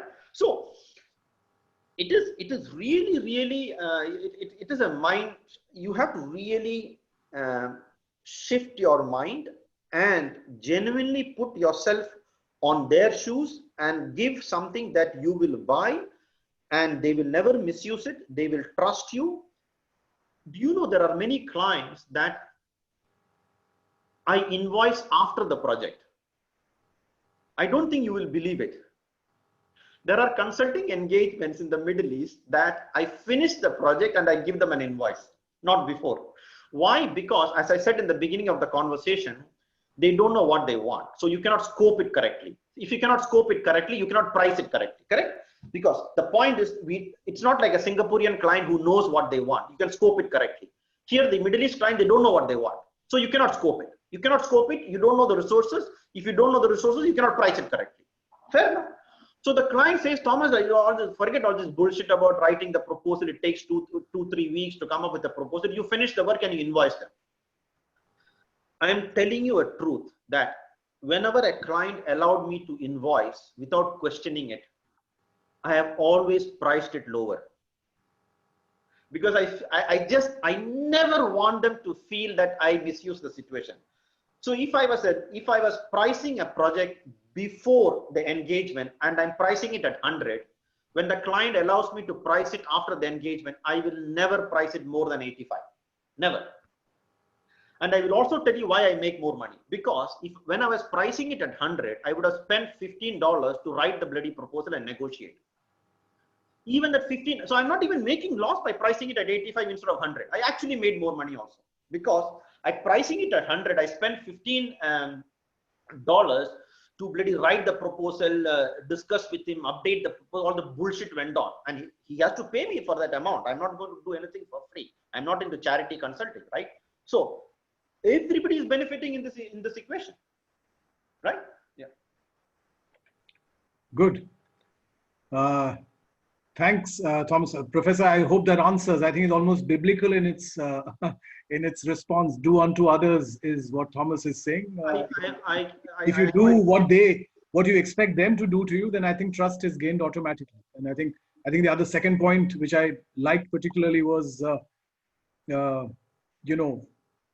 don't try and make money from the word go. Try and get them to really believe in your output, understand that you're genuine, and then the rest follows. Profits come. Let me even make a very slight correction to that, Johnny. Yeah.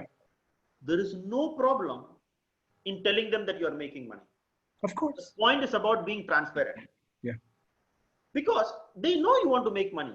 They want. If you tell them you're not making money, they lose trust. They say, bullshit, man. You're not making money. Who are you bullshitting, man? You're not doing charity. You tell them I'm making money. They're okay with it. Yeah. Okay. Good. Nikhil, do we have time for a couple more questions, or should we move to? I tell you, if Thomas is not tired, this is, I mean, I never had so much of a hearty laugh since, I mean, in my 45 webinars, because Thomas has not changed one bloody bit. Same goddamn Thomas of MBA of 97. It And is today, his and today, inimitable style that, you know, really keeps us all I mean, when you know this engaged. webinar was known as an entrepreneur series, and somebody asked me, I said, he's a very managing partner. What is this? So today he's an entrepreneurial consultant. He can teach entrepreneurs how to consult and make money. I mean, amazing. So you go ahead. I mean, you still have 42 people there out of 50. So you asked the Yeah, question. I'm sure we are impinging on, you know, time for some people. So I'll try and one second. If anybody wants to leave, they should leave. Huh? It's unfair, right? Yeah, no, some people have already left, of course, Yeah. for genuine reasons. But nevertheless, Yeah. I think we'll just try and wrap this quickly, Thomas, because CP has to be given back to the originators. Sure. To hear from. So one question which I'll combine, I think it's on AI. One is from Malini Shankar. If artificial intelligence can enable transforming thought to action, and refer the example with respect to women's safety in vehicles, what is the implication of this in the case of negative thoughts? Interesting twist. And I think from Sneha Shah, as the effect is to be seen in each sector, how do we see digitalization in AI affect the development sector? Today, there are actual equipments connected to your body that can detect negative thoughts. It is not implemented because people are not able to handle the negative thoughts that are coming out from the equipment. That is really, I'm telling you, we did that. I'm telling you, we did that experiment in Dubai, right? The thoughts are so bad that we stopped decoding it. So the issue is not about whether the negative thoughts can be decoded, because sometimes it is thoughts and sometimes it is just thoughts, and sometimes the thoughts leads to action, right? If the thoughts are not leading to action, sometimes it is very uncomfortable to know those thoughts. I hope you understand where I'm coming from. But today there are equipments available that is connected to a human body that can understand your thoughts, in which direction it is going. It is capable of taking corrective actions based on the negative thoughts that are coming in. But so far it is not getting implemented, because at least in the trial experimentation that we are doing, we are saying that we should not start taking actions based on negative thoughts, because everybody has once in a while negative thoughts, right? That's an assumption. It has been proven. 95 to 99% of the people have once in a while negative thoughts, and 90% of them, even though with a negative thought, did not do anything wrong, right? So the point is, the machine language or artificial intelligence has not reached a level of concluding whether a negative thought, they are able to capture the negative thought. They are not able to predict which of the 10% of this negative thought is going to go to an action. And hence, I'm not able to predict that. How can I take a corrective action? So today, the industry is moving towards an area in which only when I see a little bit of a negative action, I take a corrective action. I don't take a corrective action for a negative thought, because then I will keep taking corrective action for 90% of the time, and 80% was irrelevant, because he was just thinking and he was not intending to do anything wrong. Did I complicate it, or it's clear? No, I think I kind of understood it. Of course, I would still ask, you know, at what point does AI figure out that the action is not, or the thought is not going to get converted into action? How does AI figure that out? See, okay. The AI cannot figure it out so far based on an algorithm. Yeah. It is going to be it will figure out over a period of time by adding data based on actual incidents, and then it extrapolates it, right? Because AI, these things cannot be worked based on an algorithm, unfortunately, right? True. So for this to start predicting out of this 90% of the negative thoughts, which 10% will lead to actions, the system has to go through a time period, which I don't know, in which actual data is accumulated, and they start, looking at the data and then start extrapolating trends, and then it will start predicting. But today it's not there at all. It's not there at all. Let me just give you, since you talked about artificial intelligence, I will give you one or two incidents on the autonomous vehicle that we discussed. Yeah. It was a very, very interesting experiment that we did, right? So we were trying to configure this self-configuring car based on, so you will feed in saying that Thomas likes to watch this type of movies, and Thomas likes to read a newspaper if it is on a Monday morning, and he wants to listen to light Malayalam music if it's in the evening of Friday, and all of that. We fed that into the system, right? And we fed that from YouTube and all of that, from the likings and all, we got the data from them, and we fed all that information, right? And I also fed into the system what movies I like and what songs I like and all of that. I fed into the system.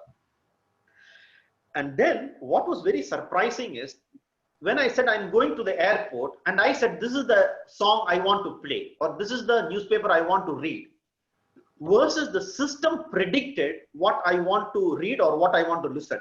And the system predicted something which was better than what I selected for myself.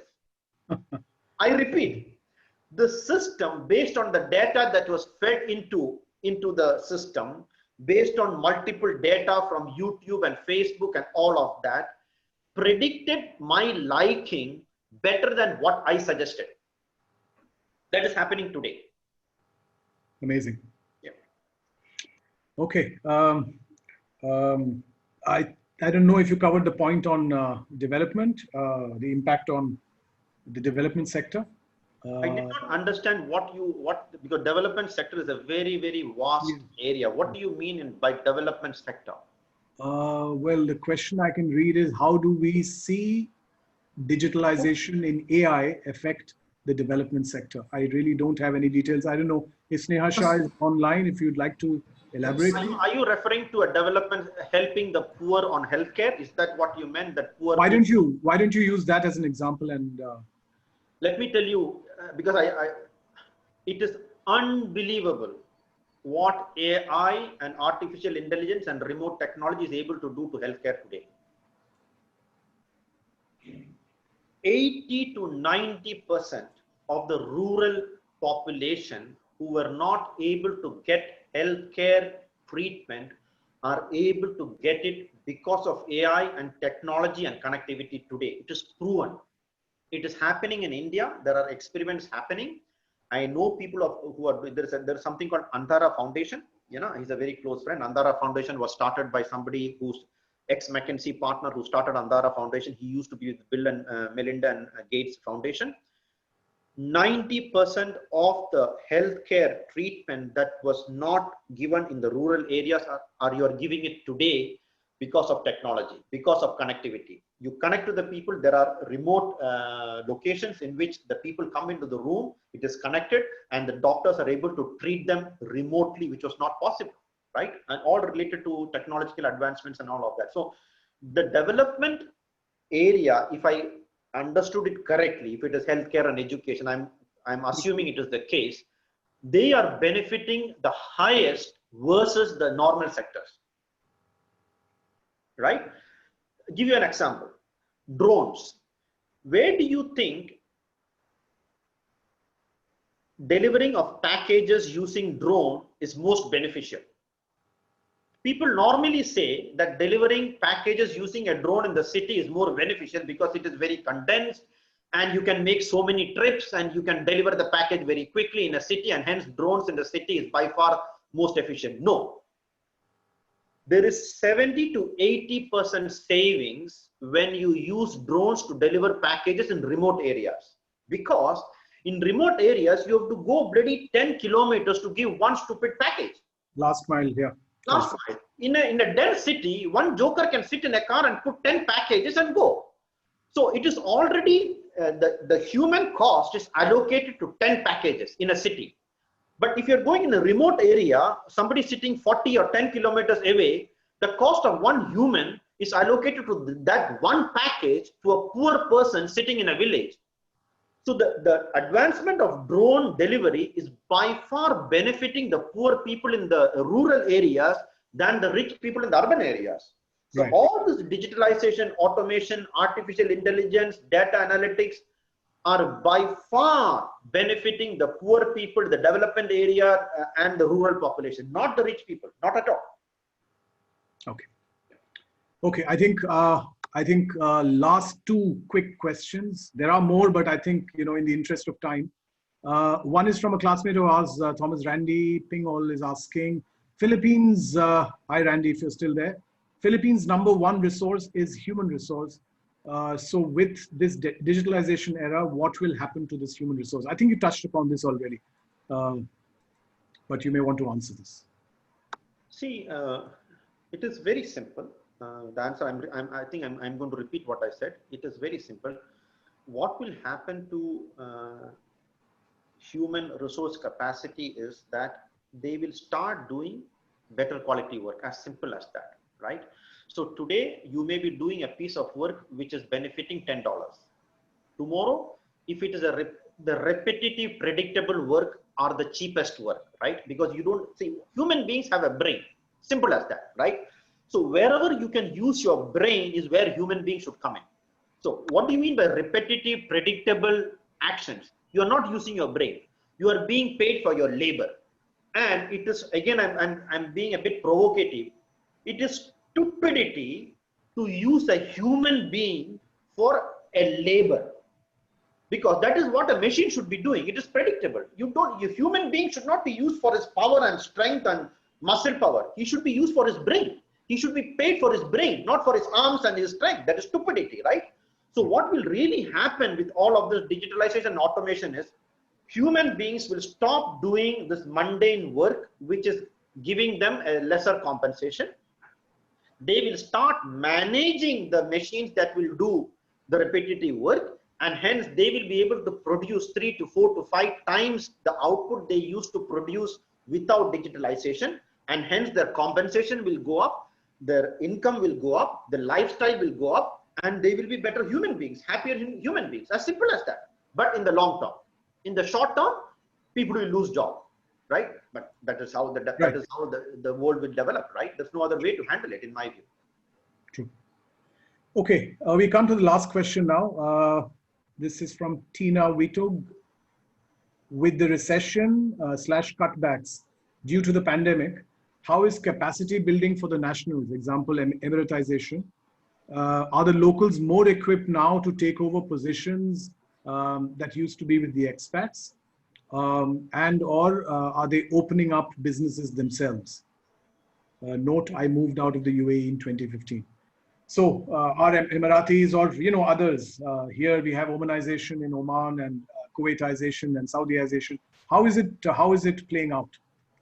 It's a relevant question. So there are two parts to that. I will answer in two parts, right? The local people are becoming more educated, more trained, and more intelligent, and hence they are more capable to take up work that they could not do earlier. So that is a positive spin of the whole thing, right? So in the past, when you say I want to Emiratize and I wanted to give a job to an Emirati, you could not find an intelligent person, right? But today they got educated, right? They are also working with expatriates coming. So, and their understanding, their intelligence, their business acumen, the education, everything has contributed to having much more quantity of better quality Emiratis, and hence they are taking jobs that we used to do without compromising on the quality, right? So there is a portion of the jobs that are moving from expatriates to Emiratis at the same quality without compromising on the quality of work. But there is a set of work that being pushed to the Emiratis and to the Saudi nationals because they want them to have jobs, right? But let me again explain to you 2 to 3 things, and I've observed it myself. In Saudi Arabia, there was a huge push to have all the drivers to start becoming Saudi nationals. it used to be primarily people from India and Pakistan and Bangladesh, right? I used to travel to Riyadh a lot. And and we all felt like, shit, man, this is not good and all of that. And because they are not hardworking and they're not intelligent and all these things. And then it was a complete mess. It was really a complete mess when the Pakistanis and Indians and Bangladeshis was removed from the taxi driving, and you brought in a lot more Saudi nationals to run the taxi. But I can tell you now that after 1 year, they are better drivers than the others. Let me tell you what happened. Because of Uber and Careem, the feedback system is getting into there. They are getting rated. They are very proud about their country, right? And they always want to project a very positive image to the people who are coming in. So while the Pakistanis and Indians and Bangladeshis are more efficient, they had no commitment to project a good Saudi Arabia to a tourist sitting in the taxi, right? Same thing in the hotel reception. Hotel reception, we had a lot of people from the Philippines, for example. A lot of people in the Philippines, right? When the Saudi nationals took over the hotel reception, the quality was complete shit. I can tell you that, right? I was so happy with the quality I used to get at reception.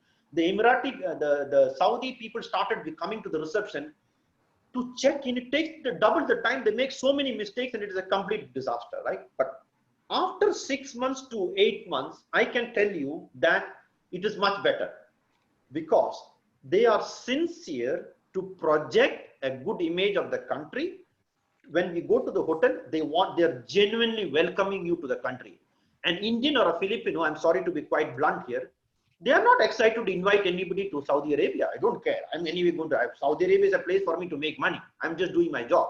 So I have no affinity towards a visitor coming to my country. I have no feeling of treating him and making the country look and feel nice, which is never the case of an Emirati or a local person who's a taxi driver or a receptionist, right? So the point I'm making is, the first point is that genuinely a good quality people are taking jobs. There is a short-term negative impact on the low-end job being passed on to the Emiratis and the Saudi nationals because they are not good quality, they are not efficient, they are not hardworking and all of that. But in the medium to long term, that is actually a right decision for the country, because you always prefer to have local people managing these things. Yeah. Great. And it is not bad. It is actually good. Sure.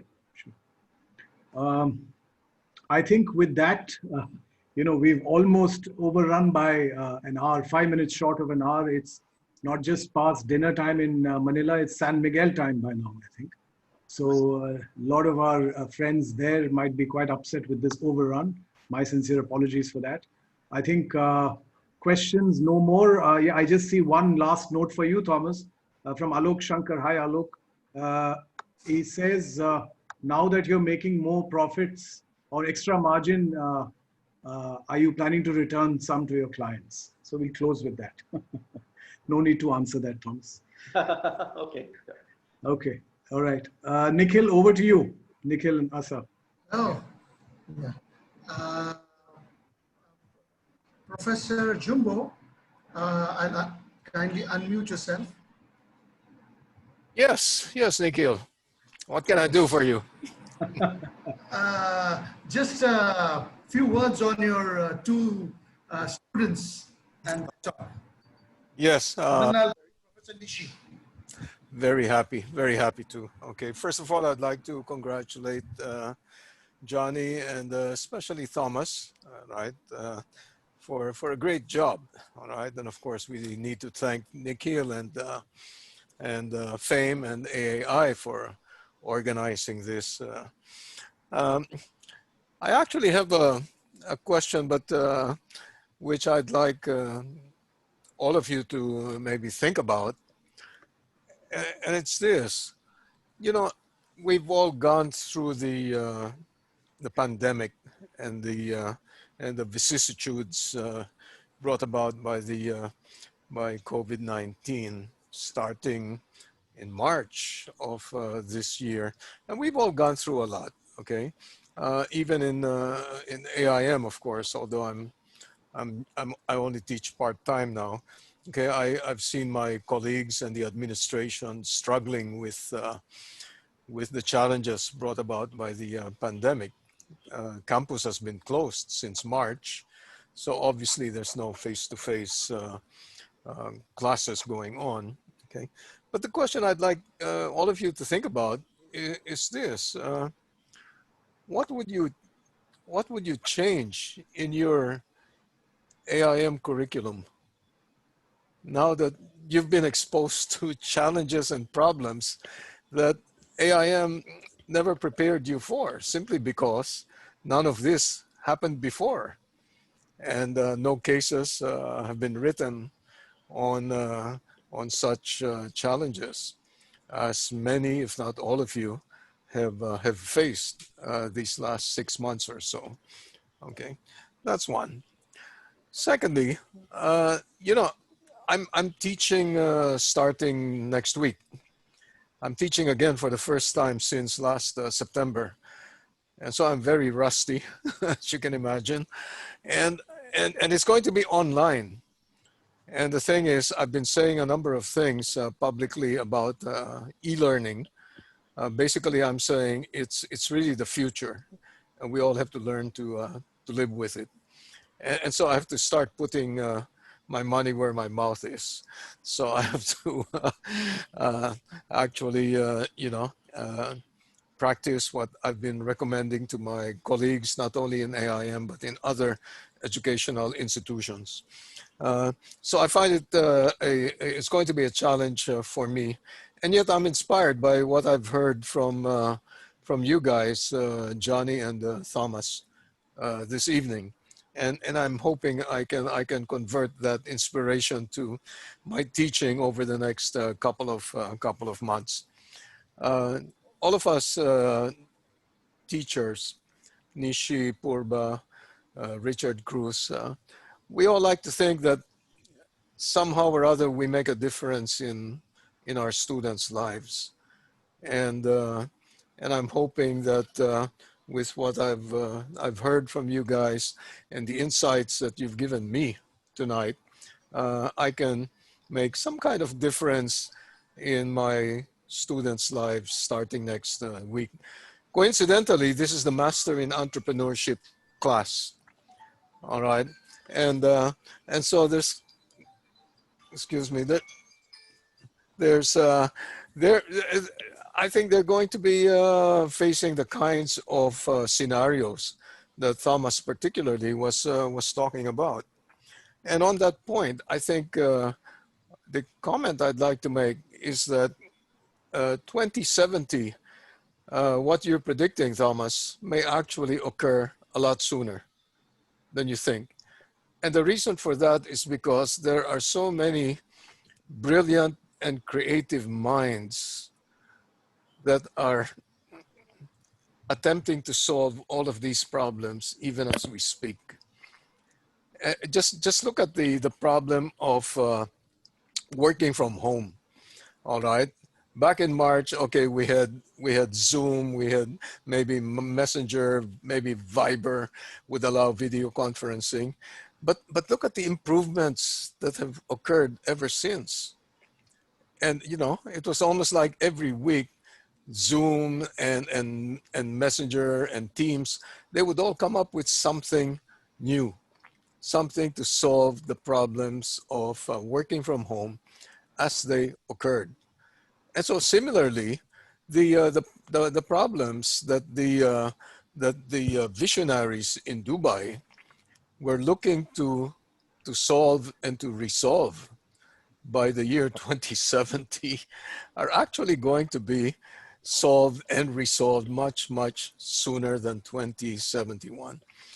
There's just too much brain power being brought to bear on today's problems, and I'm very hopeful for the sake of our societies that many of the problems that we've been grappling with even before the pandemic will also be solved because of all the many minds that are being brought to bear today on these problems. And these minds, these creative, innovative minds, have been challenged by the many vicissitudes that the pandemic has brought upon us. And on a final word, I'd like to greet all of the former students that I see here. The names are very familiar. Some of the names evoke memories for me, mostly good, I must say. Okay, and so I'm very happy and very grateful for this opportunity to be here with you guys tonight. All the best to you. Thank you. Thank you so much, sir. Thank you so much. Professor Nishi, please unmute yourself. Professor Nishi. Hello. Professor Nishi. Professor Nishi, can you unmute? Okay. Yeah, I'm Can you unmuted. unmute yourself, Professor Nishi? Yeah, so please, your thoughts. Oh, well, let's get back to the good old case method. What do you expect from me? Is it the Dean's list, D minus, D plus? Well, since you know so much about it, I don't think I need to tell you anymore. But yeah. So do you expect? You just want to get my thoughts on this particular project, this particular event, is it? Sir, You want my thoughts? Can you hear me? Yes, sir. Your thoughts. Correct. Can you hear me? All right. First of all, my compliments. I live in a jungle, and we are into tiger conservation. And when I look around the internet, when I look around the electronic information airways, and I haven't seen any other school doing the kind of energetic work that you're doing. I mean, 45 webinars. You've kept AIM alive in many countries, in many destinations, in many locales. And the first thing I have to say is, kudos to you and your team. Fantastic work. You've really done something outstanding. And I think you should take a bow. You and your team, you've done very well. So, can you hear me? Yes. Yeah, you and Thomas and Johnny and all the other ladies and gentlemen who have participated in the last 45 webinars. That said, this is about building scenarios. And I think that the one tenuous dimension on which this particular scenario was built was that a vaccine will take 2.5 to 3 years to come. And before that, there won't be any tangible, material, or significant change in the realities that we face. Now that, of course, is one scenario. And the probability of that happening that can be calculated, What is the mathematical probability? But the fact of the matter is that if you talk to scientists, and you talk to Adrian Hill, and you talk to, the Russians, and you talk to others, and people are saying that the vaccine will be out in the next 3 months, in the next 6 months. Now, there are 7.5 billion people on planet Earth, and it will take 2 or 3 years for all of them to get a vaccine. But this nightmare scenario of having a pandemic sitting on our heads and destroying our lives, our economies, and our institutions, that will, of course, evaporate once there's a vaccine. On the one side, you'll be getting the vaccine, and on the other side, you'll get the economies opening up. I mean, people will start sending their kids to school, the airlines will start flying again, and so on and so forth. I'm not saying it's going to happen, I don't know. But I'm saying that's another scenario. You can't discount the scientists. There are scientists, very serious scientists. Adrian Hill and people like that are very, very serious. Now, supposing the vaccine comes out in the next 5 or 6 months, then what happens to all these predictions? Then what is the scenario? So scenario building is not based simply on building a scenario based on certain assumptions. If the assumptions change, the scenarios also change. That's just a thought that I would like you to keep in mind. The second thing that I would like to share with you is that there is already a huge segment of people who are free of the vaccine, who are free of the sickness, who are free of corona. There are the millions of people who've recovered. Once you recover, the probabilities are that you'll never get it again. It's a virus. It's like mumps, or it's like measles, or it's like one of those things. And there's a huge number. They're going into millions and millions and millions. They don't have to worry about corona. What about products and services? And what about an economy? And what about them? What about that segment? You know, are we looking at people who have recovered? Now, the third, that is a segment, that is a business segment. I can't see any business saying that if you've recovered from corona, this is what we've got for you. You don't have to worry about anything. You can fly, we can have a whole aeroplane flying anywhere in the world with all the people who ever had corona sitting in it. But the airlines have not taken that option. Nobody has looked at that segment. Okay? The third point that I would like you to keep in mind is that, you know, this corona thing is like a fire engine which is ringing its bell and is running around looking for fires to fight. Now, I know I've been in the 5-star deluxe hotel business for some time, not only with Oberoi, but even with people as eminent as Adrian Zeka and people like that. And I think Thomas did a fantastic job when he gave us the different sectors and the way they've been impacted. But if you look at the hotel industry, and if you look at the hospitality industry, especially hotels, especially 5-star deluxe hotels, this is a very, very good time to build capacity. If it takes you 2 years to make a 500-room hotel, or even 1.5 years to make a 500-room hotel, this is the time to do it. It's not only about selling the product, it's about making it. And there's a huge opportunity over here. You know, where I work in Kana, we are trying to make a wildlife resort. And everybody is saying it's time to build. You know, the land is cheap, the labor is cheap, it's all available. You can actually make it now. So it's a good time to build. And in the analysis that one saw, I did hear, and very rightly so, I think Thomas made that point, and he made it powerfully, and so did Johnny, that there is empirical evidence to prove that this, and to corroborate this, that, and the other. Sharing some of that empirical evidence is very important. For example, that there will be many more women working than men. What is the empirical evidence? For example, that you will be able to control climate change, for God's sake. I mean, you know, ever since human beings started populating this planet, nobody's ever been able to control climate change. But if that's going to happen, give us the empirical evidence, you know? So that said, I mean, the whole purpose of having, especially an AIM kind of discussion, is to have so many different points of view, to have so many different scenarios, to have so many different ways of looking at the same subject. And in that great tradition of AIM, I think this is one of the finest webinars I've attended. I must compliment you all again for the 45 webinars that you've done. May you do many, many more. And may I say thank you for a very wonderful, very outstanding and an excellent job that you've done this evening. Thank you for inviting me, and may God bless you all, and long live AIM. Thank you very much. Thank you so much, sir. This was a very soul-stirring speech from or advice from our Professor Nishi, and before that, Professor Jungu.